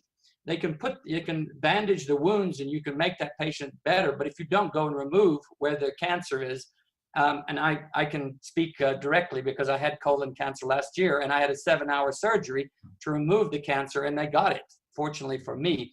The point being is if they hadn't had that taken out, then we're going to have that cancer spreading throughout society. So in that sense, I think there's many things that we could talk about. We don't have the time in terms of this, but I would say that if we're going to really deal with the foundational causes, we must take responsibility, both as individuals. I think we're all tired of the excuses. We just, I can't, I won't, it's impossible, it's too hard, I'm a victim, I'm this, I'm that. Everything, there's always blaming. And we have politicians who blame and never want to accept responsibility. What we have a problem is that people want power without individual responsibility and without collective responsibility. When we begin as a society to say that's enough, we're going to enforce these, we can build the political institutions and we can build the economic institutions, whether that's in the private sector or in the state, that are going to reflect those principles and values. That is a long-term project, but it is one, if we start now, I'm convinced that the future generations can enjoy. If we don't and we fail, we're simply going to go in the same cycles again and again. All right, thank you, Dr. McKinley, and happy to hear that you've recovered well from your surgery. Stefania and Crispin, I want to just give you an opportunity to maybe just say some closing remarks. A lot of things that have been said here, but I think the general consensus is that we're at a point in our history as a country where there's an urgent need for change. Perhaps you can say what you believe that change should be. I think that civil society needs to use their voice more often. I think a good example is to, we say, give kudos where kudos is due. The NPA, I think, was gutted at some point. I think, they were unable to do what they, in terms of our constitution, they were supposed to do. But I think there was some hope in arrests. So, they are on a path of doing a good job. But I think we should, as a civil society, never make the mistake of accepting that this is what's going to happen. So we have a voice, and we need to find that voice again. And it's not necessarily about being critical about everything. It's just about keeping an eye on things that is extremely important, and that fight for what is right. And you don't necessarily have to, be an activist and do, but just be vigilant and keep your eye open. And I think we are hopeful that, this is a huge ship. And unfortunately, this ship, although it's a small little thing that makes the ship turn, it will take a while for the ship to have turned around again. But I do believe that in South Africa, with a little bit of hope, we can accomplish a lot of things. We live in a wonderful and beautiful country. We have a diverse culture, and I think a wonderful place to live. And if we do not fight for South Africa and do not believe that as a society we can combat corruption, I think we've lost all hope. And I refuse to believe that there is no hope. I refuse. I think if you go sit down, then you've lost the fight, and we haven't. We can't. So what do we need to change? I sometimes think we need to change our attitudes. And you know what? Everything can't be left for other people to do. You need to get involved. If sometimes I think people lose hope because there's so much. If every person in this country does a little, we can make an enormous difference. So it's up to us. I think affecting change in this country, in politics, in corruption, is up to civil society holding to account the people that is supposed to act on our behalf. That is what they are supposed to do, in our best interest. And it's time that we hold them to account. And I just want to say that I think platforms like this is also important, so that we have the conversation and get to solutions. So thank you very much. Thank you, Brendan, sweetheart, and for inviting me and having us on this show. I think it's brilliant. Thank you so much. Thank you very much. Right. Crispin, some last words for you there. You're obviously at the cold face of this fight with your department. A lot of suggestions coming out there, but also quite a lot of a call for the onus to not only be on institutions like yours where you work. What do you have to say to that? I think what's important is, again, it's difficult to speak after people like Dr. McKinley and Stephanie. I mean, there's a lot to agree with. But I do want to caution us to be wary of simplistic solutions, like change the electoral system, then you'll see massive change. For instance, if you look at our local government system, it's actually constituency-based and proportional representation-based. And one can argue that it's probably the least best performing part of government, even though we have the ability to elect literally your next door neighbor as your representative. But still, we find that local government is not necessarily where it should be. And the reason for that is because from an active citizen's point of view, you find that local government elections has the lowest level of participation from us as citizens as well.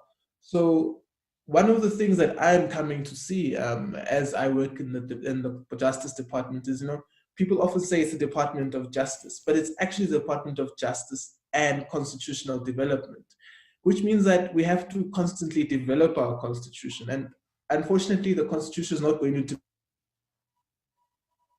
develop itself.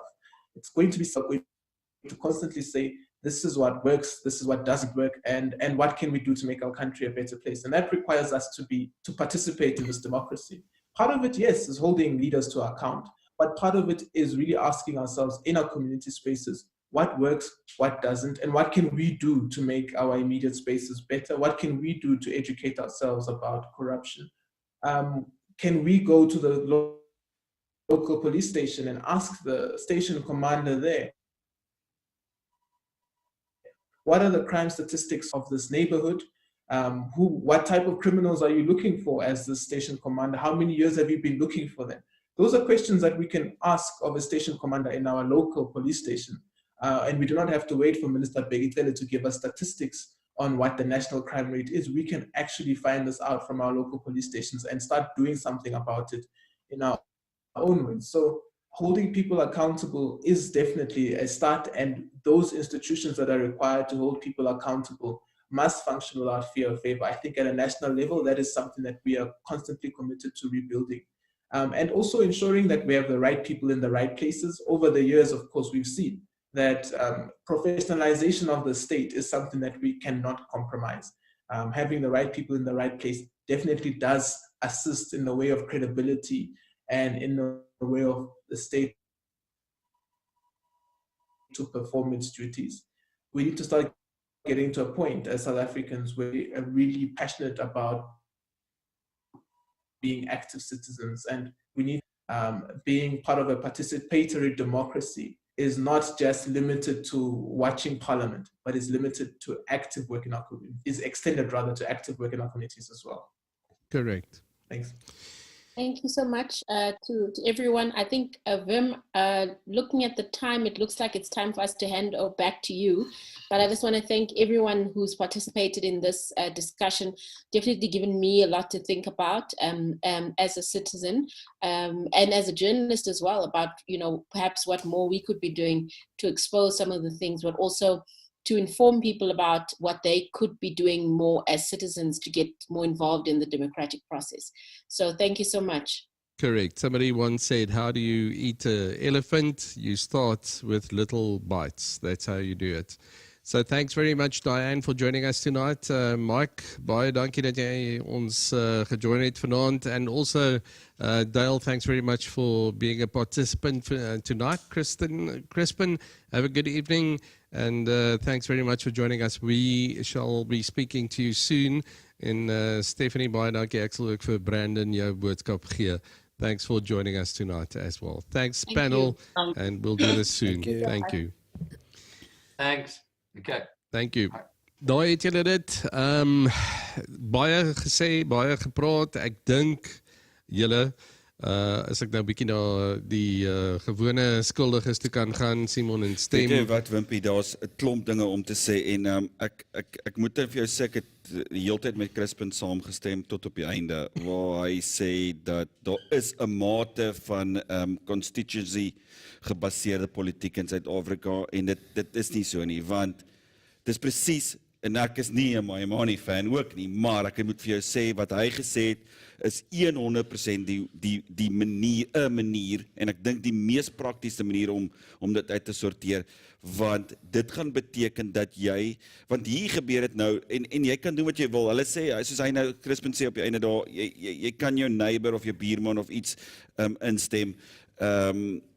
Op die ou einde van die dag, dan gaan ons na weet jy wat, die ANC kongres toe waar daar nog steeds 'n leierskap gekies word. Ja, dit is die DA het dieselfde en almal het dieselfde kongresie een keer in Limpopo, Pietersburg, dit en dan kies hulle maar die leiers en daarso wat het gebeur met ons laaste verkiesing waar daar nou uitgevind is dat hoor jy so, dit het afgehang van hoeveel skulpchoppies het jy vir wie gegee en vir wat gegee en dit op einde bepaal toe nou wie die president geword het. Whether dit waar is of nie, jy weet daai rumors het al klaar 'n bietjie van 'n vat plek gekry. So dit is vir my 'n situasie waar en as jy, soos hy sê, as jy een leier gekoop het, dan jy letterlik 'n party, dan kan jy fisies 'n party gekoop het.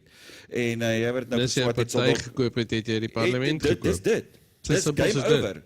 Ja, die ANC het gekoop en jy het 'n land gekoop. Dis so simpel soos dit. Die Guptas het 'n lekker petty cash gehad op daai stadium, regte tyd, regte plek. Weet jy wat, die deur was oop vir Zuma gewees. Hulle het die gap gevat. Miskien moet ons nog maar 10 punte vir hulle gee. Ja, well done. Jy's reg. Ek wil gou misdaad, net so vinnig aan misdaad raak, want hier's 2 van ons hier in die vertrek wat nou hierdie week deur misdaad geaffekteer is. 3 van ons. En 'n aardbewing. Gelukkig was die aardbewings maar min hierdie week. Maar ja, misdaad. Kom ons kom net gou terug na die punt van misdaad toe en dit kom terug na accountability toe en dit kom terug na zero tolerance.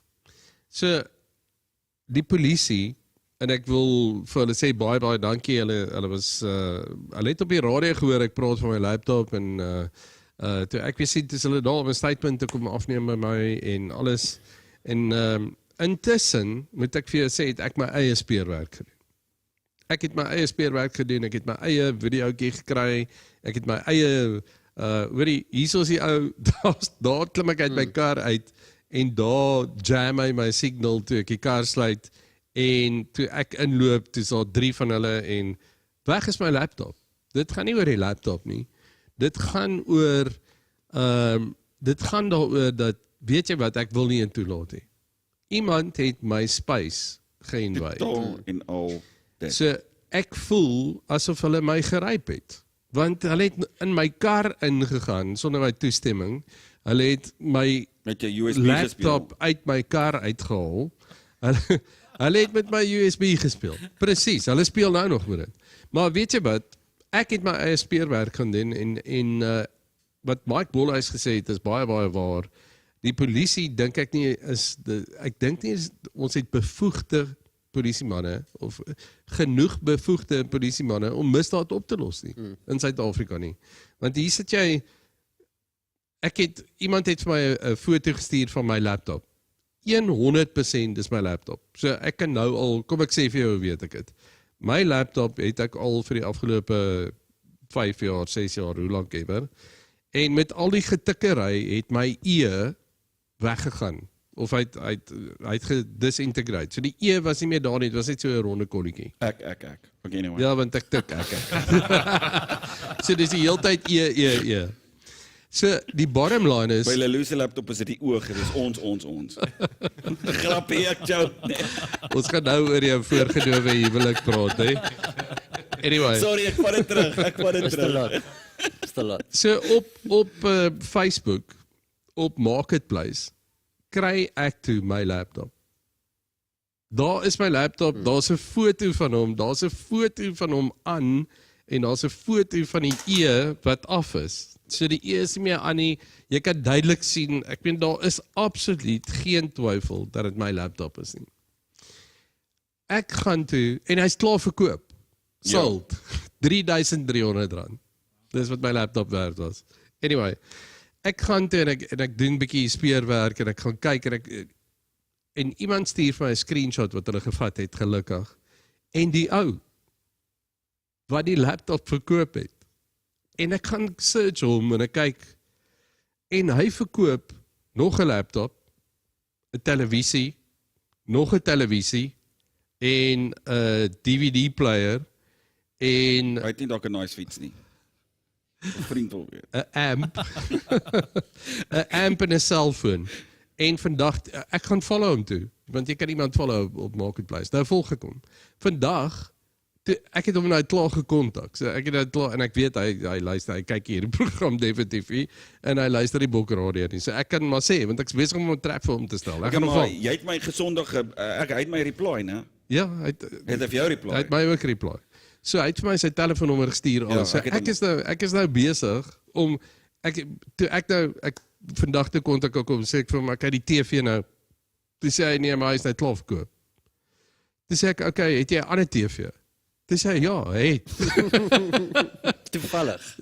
Toevallig het hy nog maar hy sê toe vir my maar wat se TV wil ek hê? So ek het nou vir hom gesê, want ek wil nou nie vir hom sê ek soek 60 duim Samsung QLED. Maar Wimpie, jy kan my... Want nou raak ek getempteer, dan koop ek hom nou maar. Nee. So ek wag nou, net vir die luisteraars wat vra, of die kykers wat nou wil weet, ek wag nou, want hy gaan nou vir my laat weet, die een wat hy het nou 2 gehad, die een het hy verkoop, en die ander een het hy alreeds 'n koper opgehaat. Daar's lay-by of iets. Ja, en die koper gaan nou vanaand vir hom laat weet of hy hom nou vat, en dan, as hy hom nie vat nie, dan kan ek hom nou kry, wat ook al. So ek is nou besig midde in... Kan ons hom nie bel nou nie, en vir hom vra, hoe lyk die dinge, lyk sake, kan ons môre kom kyk? So hier's my plan. Ek het nou reeds met die polisie gepraat en ek gaan nou die polisie sal my vat want ek persoonlik wil ek hom eintlik skiet. Ek het gesê kan ek my gun vat en hom skiet. Dis sê hy vir my nee, it will be frowned upon. Ons gaan ons wil saam gaan. Dis sê ek okay, maar ek gaan hom nie doodskiet hè. Ek gaan hom net in die knie skiet of so. Met semi-wond kwes. Ja, ek gaan hom net in die knie skiet en dan bel ek vir julle om hom te kom haal. Dis sê nee, that's also frowned upon. Jy kan nie dit nie. Dis sê ek from citizens arrest. Dis sê nee, it's also. Jy kyk te veel movies. Ek kyk te veel movies en al die dinge. So, bottom line is volgende week op hierdie program, ek wag nou want ek kan nie vir hom sê hoor hierso ek moet dit nie rush nie. Ek moet dit nie rush nie. Ek moet ook nie ons gameplan weggee op die lug hier asseblief. Hy kyk dit nie. Ja, maar jy weet nie wie kyk nie. Maar ek gaan 'n kameraspan saam met my vat. Okay. En ons gaan dit afneem.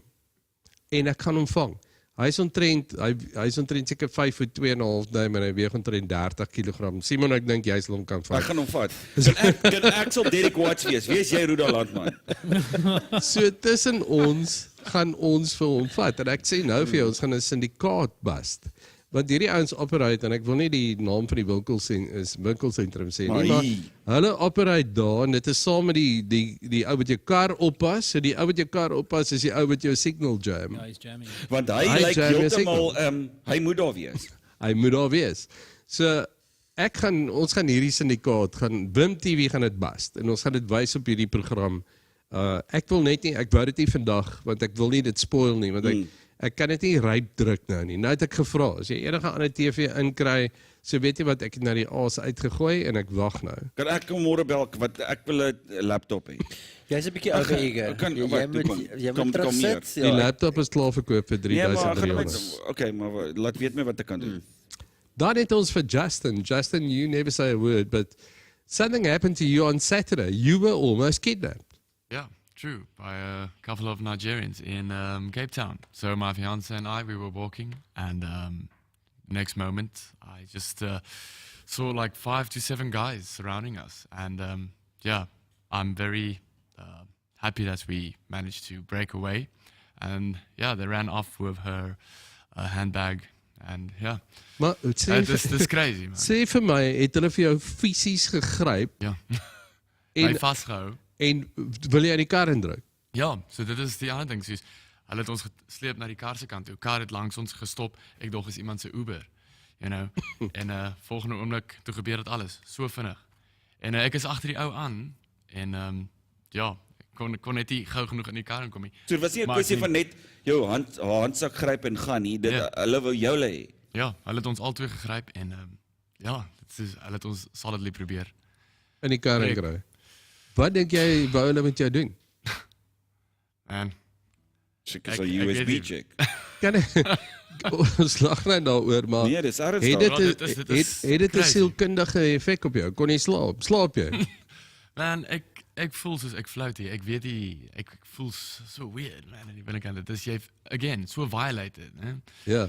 So ek weet van 'n paar Nigerians wat kan help om jou uit te gaan haal. Ja. Loopstraat, hè? Ja, loopstraat. Mense, wees versigtig.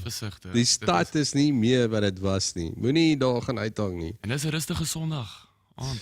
Ja, dis Stanley, wat het met jou gebeur? Wel, my meisie is vandag by ingebreek by Almale se huis. Ek kan nou nie sê waar nie, maar dit is 'n estate en dis baie weird. Dis baie weird dat jy binne in die estate kan inbreek en hy is basies steel. Die goeie steel en breek uitstap hom. Yeah. Mark, what happened to you? Nothing to me, man. COVID screwed you again. They must come. Mark is hier. Okay, as ons terugkom dan gaan ons dan is dit pranktyd. En dan gaan ons jou vertel van, wel, ek weet nie wat daar gaan gebeur nie, ek is weer eens net hier, ek hoop ek is deel daarvan vanaand nie. En dan, ja, vertel ek jou meer van my planne. Ons het planne, ons gaan hierdie ding, ons gaan 'n sting. Ja. Ons gaan 'n sting doen en ons gaan hierdie hele syndikaat, we're gonna bust it open. Want elke liewe dag, as alles verby is, dan gaan ek die ou se naam, ek sal alles, want ek het die screenshots nou van alles. So ek volg hom op Marketplace op Facebook en hy het op 'n stadium met hy 27 produkte for sale gehad op Marketplace. Soos 'n hele winkeltjie. Dis 'n winkel.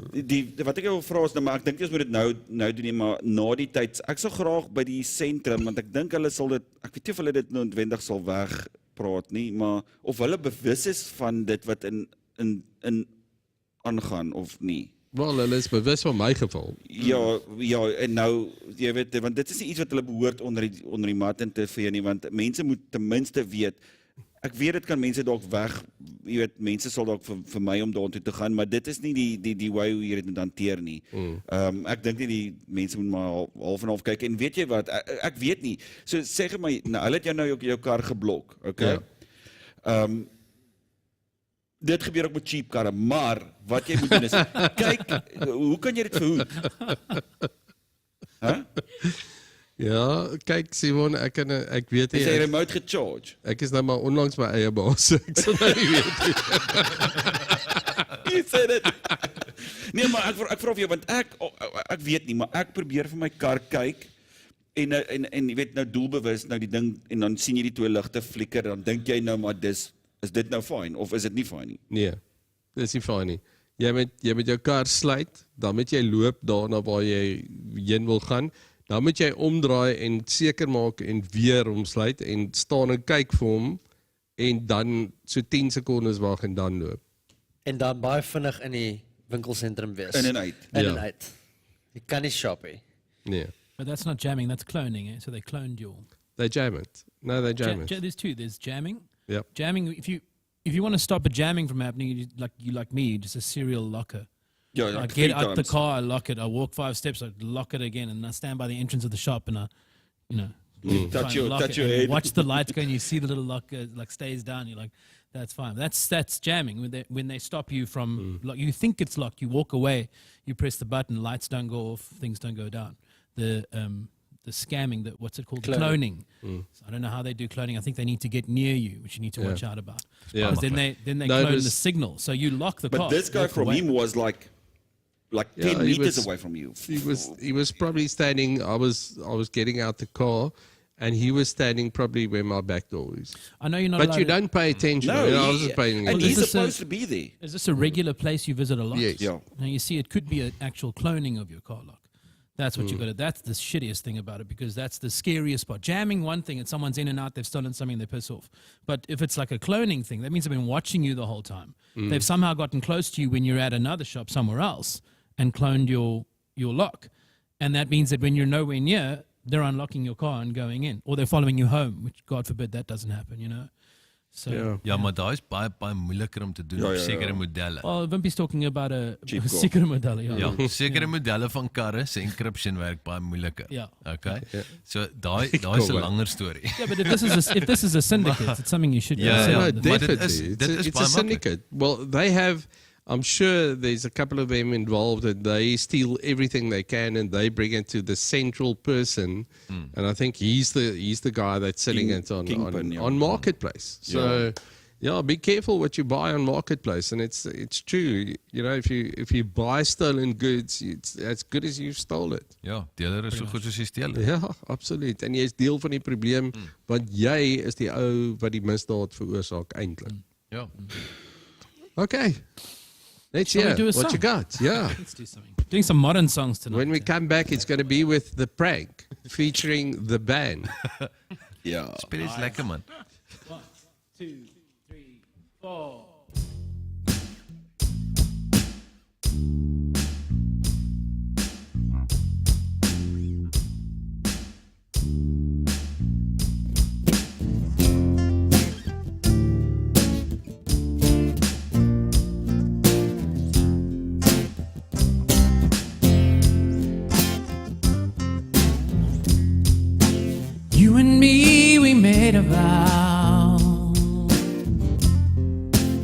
better off for worse. I can't believe you let me down, but the proof is in the way it hurts. For months on end I had my doubts, denying every tear. I wish this would be over now, but I know that I still need you here. You say I'm crazy, 'cause you don't think I know what you've done. But when you call me baby, I know I'm not the only one. You've been so unavailable. Now sadly I know why. Your heart is unobtainable, even though Lord knows you have mine. You say I'm crazy, 'cause you don't think I know what you've done. But when you call me baby, I know I'm not the only one. And I have loved you for so many years. Maybe I am just not enough. You made me realize my deepest fears by lying and tearing us up. You say I'm crazy, 'cause you don't think I know what you've done. But when you call me baby, I know I'm not the only one.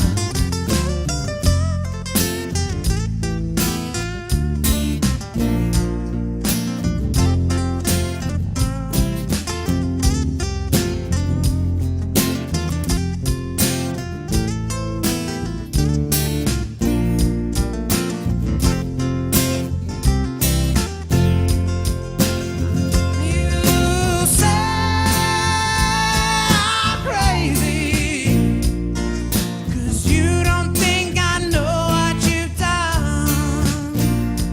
But when you call me baby, I know I'm not the only one. And I know, and I know, and I know, and I know, and I know, I know I'm not the only one. And I know, and I know, and I know, and I know, and I know, I know I'm not the only one.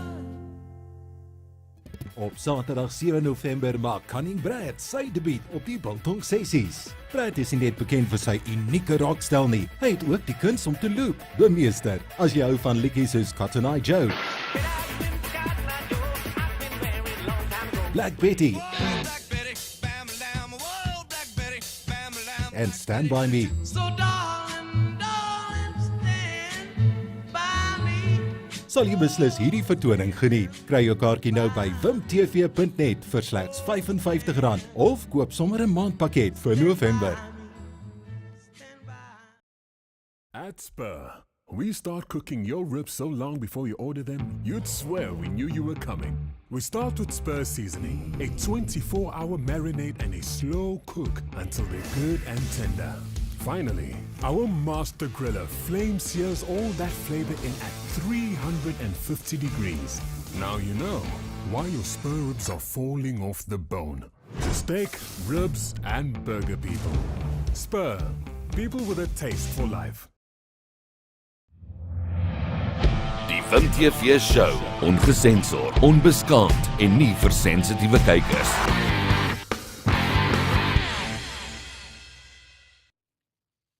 Okay, so ek is nie in die prank vanaand nie. En die band, guys, we might as well piss off and leave the two losers. Kyk, hulle speel ons te mekaar op. Jy weet, jy verstaan wat staalmakers. Ja. Ja. Die stalwarts word nou te mekaar gedraai, maar moenie val af. Nee, ek gaan nie. Nee. Ek gaan jou do the prank. Nee.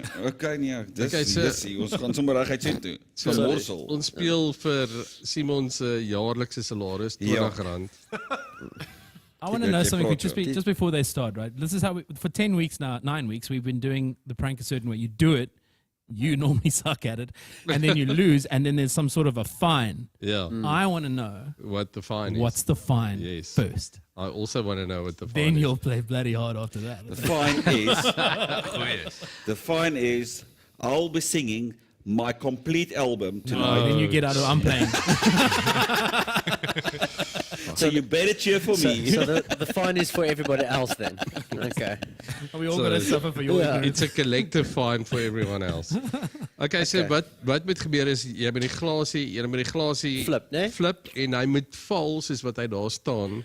En dan word daai geld geskuif na jou kant toe of na die ander kant toe en dan die wenner kry die geld. Die verloorder jy moet wag. Okay, so ons begin. Simon, jy kan begin. Sê mooiste seker, okay? Gelyk.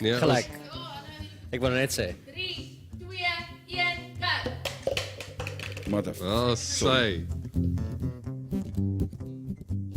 Oh shit. Come on. Simon, jou kans is te groot. Ja, nee, kap hom nou 'n bietjie uit. Oh, papi. Okay. So ek gaan weer terug middel toe, né? Kom stem. Jy gaan teen Come on. Eet jou papa. Okay. Moeder. As hy Sy. Ons sommer net So, op 'n bietjie. Hy was weer graad wiskunde vanaand. Yes. Dis 'n pis maklike game die. Okay. Oh shit. Come on. Stem, laat my, jy staan my te leer, nee. Sy. Dis wat ek sê. Los hom daar my vriendjie. Sê weer vir my hoe ek te leer staan met. Jy staan my te leer, my. Kom aan, Stem, jy kan beter. Come on. Oh shit. Ek kan nie al hoe vinniger gaan, hè? Oh shit. Nee, wag. Wat doen ek, Wimpy? Jy, Stem. Wat doen ek? Stem, jy staan my te leer, my vriend. Nog laaste keer. Wat doen ek, Wimpy? Stem, jy is 'n pissie. Nee, dis nie die regte woord nie. Jy staan my te leer. Kom terug. Dis teleurstellend, Stem, regtig waar. Jy kan beter. Come on, Stem. Jy's 'n teleurstelling. Ja! Yes, ek het vir jou genoeg gegee, hoor, né? Yes, my vriend, ek moet vir jou, maar die aard is hoeveel moet ek die aard is moeg, want ek het nou gegym op en al so. Ek het gesien daai 6 kilos wat jy so glad you pointed at your left arm. Nee, my vriend, daai wat jy op die skerm gesien het was maar net was my laaste set gewees. 5 kg. Okay. 5 kg. Wat? 5 kg. Daai was nie 5 kg nie. Daai op die Ja, nee, 5 kg op 'n geroeste gym. Is ek voel ek so 70. Wimpie, gaan jy vir hom as die muscle saamvat vir die sting? Ja. Want die mens het muscle nodig. Ja. Hoor ek moet nou vir jou sê ek het nou 'n bietjie moltsteek hier opgedoen. Jy gaan nou. Okay, ja. Jy gaan nou. Wat is die van? Nee. Ons gaan nou uitvind.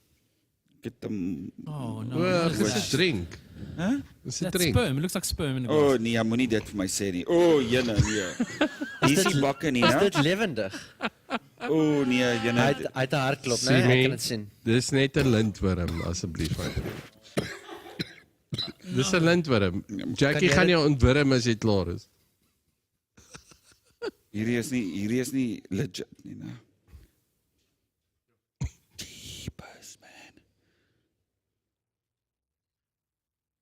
Nee, Simi. Nee, jy kan dit doen. Come on, Simon. Dis nie hoe jy dit doen. Nee, jy gaan nie ons weer laat val vir daai trick nie, want jy gaan nou weer wil jy kastig kots en allerlei goed. Drink jy ding kry dit. dit. Ek gou slukkie, dan sê jy vir my of ek aansit. Simon. Producers, is ek kan ek dit Hy het gewen, hy hoef nie. Kyk, kom ons probeer. Nee, sê vir my wat kan sê. Wow, you went the extra mile today, guys. Ja. Kom Simon. Ek gaan dit drink, maar Jy moet eers dit drink voor jy kos. Come on. Bring vir hy bucket. Hallo, bring hom. Hoe ver dink jy gaan hy kom? 2 slikke dan kom so. Hy gaan dit nou eers hy gaan dit uitspoeg voordat daar iets gebeur. Jy gaan dit nou in jou mond gooi, dan gaan jy dit ons hy jou dop, né?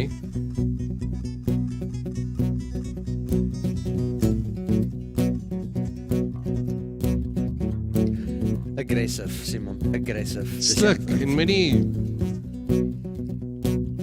Dis nie jou eerste keer wat jy sluk. Come on, Simon.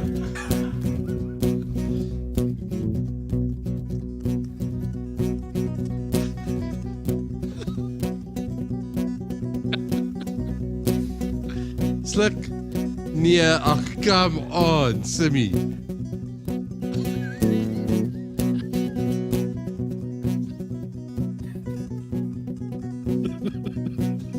Kou dit fyn toe. Groot appa is als vinniger verby. Kom Simmy, ons wag vir jou. Vanaand gaan jy nie weg. Jy gaan nie vanaand weggooi, jy gaan daai ding drink. Ek en stem met al 'n vart oog gee. Stem met al 'n vart oog gee. Dis ongelooflik. Ons gaan wag vir jou vanaand. Ek het nie verloor nie. Die trane rol uit sy oë uit. Hey? My vriend, ek kan dit nie drink. Dit is impossible. Dit is impossible. Dit is impossible.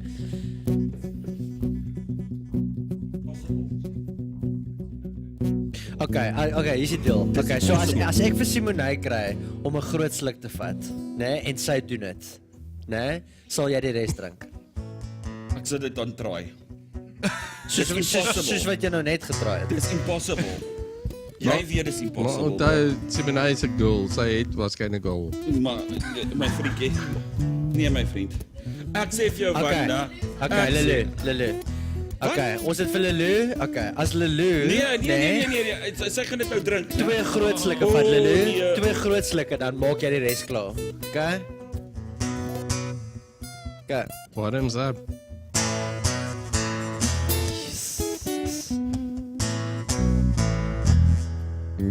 Wow, dit was soos 'n koppie tee gewees vir hom. Cheers. Dis impossible. Jesuslik.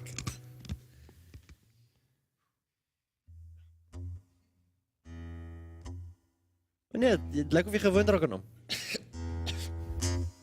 Daai is fat burner, nee, daai goed brand die vet, jy kan nie glo nie. Ja.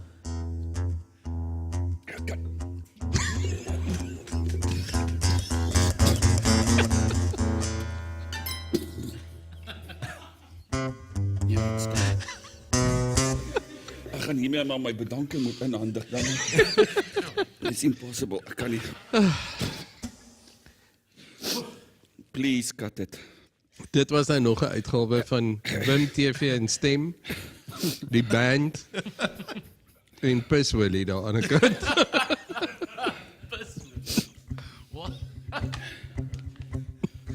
So voordat ons groet, het ek beloof ek gaan vanaand iets doen, so laat ek dit doen. Simon, gee my net 'n moment, bro. Watter Ek kan jou nie jaar? hoor nie, ek is net een mens. Jy weet hoe werk die wette van die land. Ja. Dis ek op, Heinz. Jy weet as jy saam met 'n vrou of saam met 'n girl bly vir meer as 3 maande, gaan ons nou in die rigting gaan. dan is jy so goed soos binne gemeenskap van goedere getroud met hom. Okay.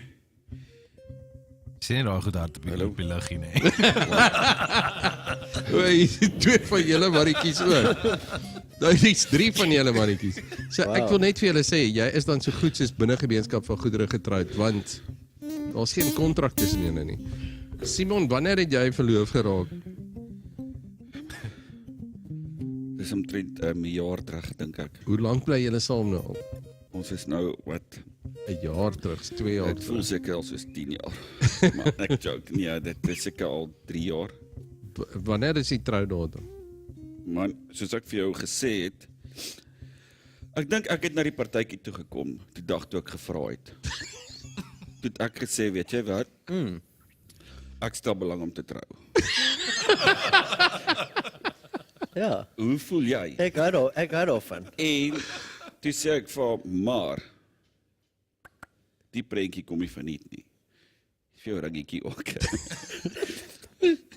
So maybe het ek al gebraai. Corruption, maybe not. Sien as jy Ja, it's love corruption. Is nou nie 'n pierneef nie, maar dit was Wel, jy is nie 'n pierneef nie. Jy is doodreg. Jy's 'n asshole.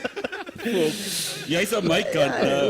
Okay, maar as hy jou kom present, dan moet jy hom vat nou.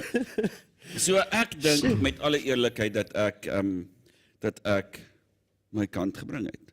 Hy het gesê hoor hierso, ek is in die mood om te trou. En wat het sy al gedoen van haar kant af om jy weet om die reëlings te begin tref en om die Ek weet nie, ek sien nie reëlings tref nie. So ek weet nie, ek weet nie, tensy daar 'n WhatsApp groepie is wat ek nie van weet nie, maar ek sal meeste van dit nogals van weet. So sy het nog nie veel bygedra aan hierdie Ek is reg om te gaan. Ja, ek moet ook noem dat COVID het ons 'n bietjie geklap, so ek sal nie voorstel dat in die volgende 6 tot 12 maande gebeur nie, maar as dit nou daarna gebeur dan is dit fyn. Want COVID het mos nou COVID het sy tol geëis. Jy sal weet. Maar ek's reg, ons kan gaan. Ek's reg, gekom, wat pla jou? Ja, okay, so ek gaan... Jy is op as best man, weet jy dit? Ek sal net kyk of ek geek het daarna. Ek sal my jou baie, ek kan nou vir jou baie dinge sê, nou, maar... Was hy reg first choice? Nee, Pierre het nie gesê. Okay. Pierre is skaam, hy wil nie chat op die aand nie. En ek het met Wiekes gechat, hy is ook nie, hy wil net, hy is van, so toe is hy nou. Stem? Okay. Stem, maar, wel, ek weet nie wat is so. Wel, Hy het nog nie nee gesê nie, so. Okay. Hy is maar te dankbaar iemand nooi om na troue toe. Dis nie dat hy so skim. Volgende week, dan gaan ons 'n spesiale gas hê op die show. En dan gaan ons 'n datum vasmaak vir hom. Vir daai tyd. Gaan ons sommer daai pad toe. Ja. Okay. Stem terwyl ons nou so besig is met die dinge. Hier kom dit nou. Jy is ook nou al jou kind te skool toe vandag al. Ja, my kind is skool toe. Maar my situasie is 'n bietjie anders. Dis 'n Ja, wel, die kind was al in die kantoor vandag gewees. Ja, die kind werk al saam met my. Die skool het al die kind ingeroep vir 'n klein situasie. Ja, kyk, dit was wat. Dit was 'n was dit 'n plastiekbottel? Dit was 'n melkbotteltjie. Jy weet, wat is 'n melkbotteltjie tussen twee neefies? Verstaan jy? Ons niks, dis nie 'n probleem nie. So, wat is die vraag, Wimpie? Ja, ons los dit vir 'n verrassing vir julle twee volgende week. So met die volgende week se show misloop nie. Ons gaan hulle getrou kry. As jy my best man is, sal ek jou best man wees. Weet jy wat, is fine. En as ons die venue boek, maar as julle al twee vir my vra, dan as julle al twee my vra, dan sal ek julle 'n groep diskount gee. Sluit die venue in. En weet jy wat, nou ek nooi 'n helfte vriende, jy en vriende, weet jy wat, ons kan net mix en match, ons het al klaar twee van hulle hier. Julle mag net 50 kry, maar julle gaan dit nie vol kry nie. So julle moet nog so 30 mense nooi. Kan ons die band ook nooi vir ons albei en ons sal julle presies dieselfde betaal as wat julle hier sal julle dubbel betaal as wat julle hier kry. That's it. Okay, maar dan moet julle hierdie venue gebruik. And you got to do it live on the show. Ons kan sommer vir Heinz ook om die klank te doen. Jy's ook 'n double jou rate. Almal is in. En jy het 'n kamera crew, daar's 'n video uitgesort die hele werke. En stem jy die added bonus jou kind op die troue. Ja, myne ook. Jy kan nie van Jackie verwys as 'n kind. Jy moet op. Nee, ek praat van Kylie en Joey. Jy weet is daai ding met jou in die agterkop. Jy moet stop. Stop jy eerste. En ons oppas dat nie jou laptop. Simon is so bly, hulle steun nie sy laptop nie. Gaan hulle sien wat se site is hy. Pornhub.com. Wat? Anyway, Jy moet 'n lekker daaraan hê. Ons is terug met jou volgende paspoort week. nou verander. Dan gaan daar gaan dinge gebeur met hulle met Good luck met ons vrouens. Moet eers vir hulle convince. It's happening. Next week. Sien jou dan. Time En môreoggend op breakfast. Speel uit met die ouens.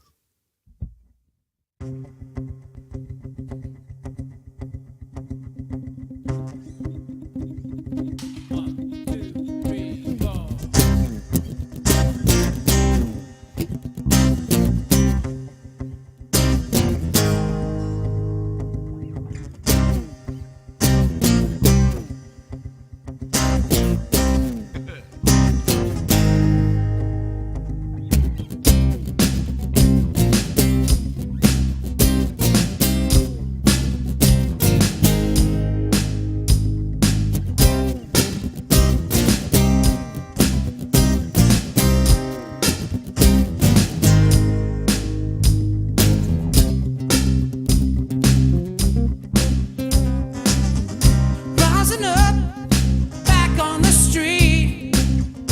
Did my time, took my chances.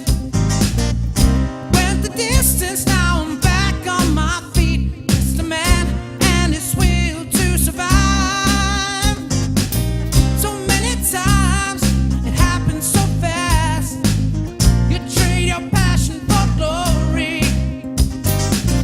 Don't lose your grip on the dreams of the past. You must fight just to keep them alive. It's the eye of the tiger, it's the thrill of the fight. Rising up to the challenge of our rival.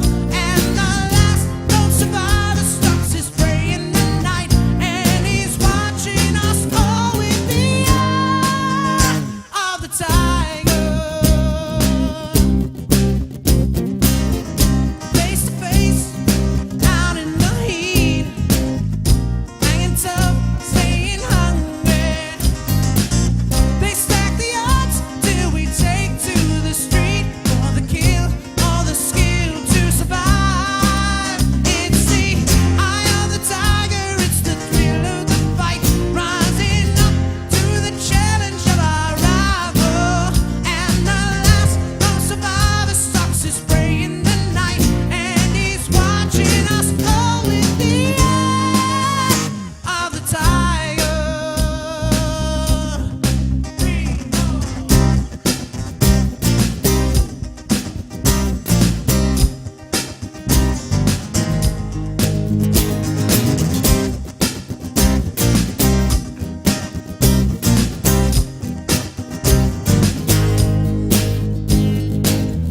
Rising up, straight to the top.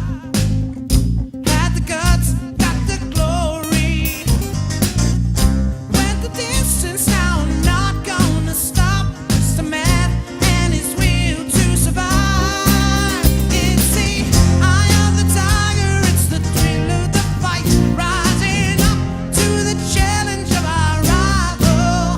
And the last lone survivor stalks his prey in the night. And he's watching us all with the eye of the tiger.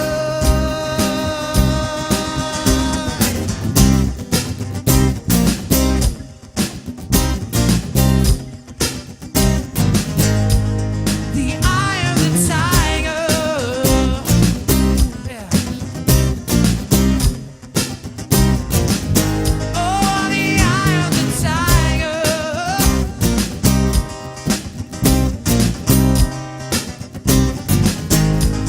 The eye of the tiger. Yeah.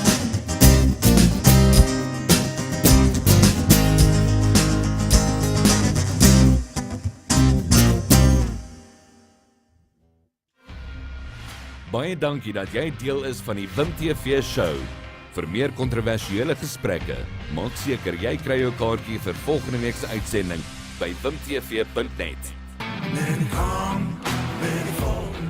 I know I'll be the one. You can try, I will not be denied. Too strong to be defeated. My life burns bright.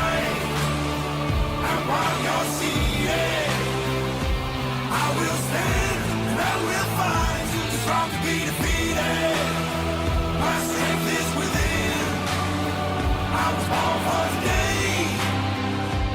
Wim TV.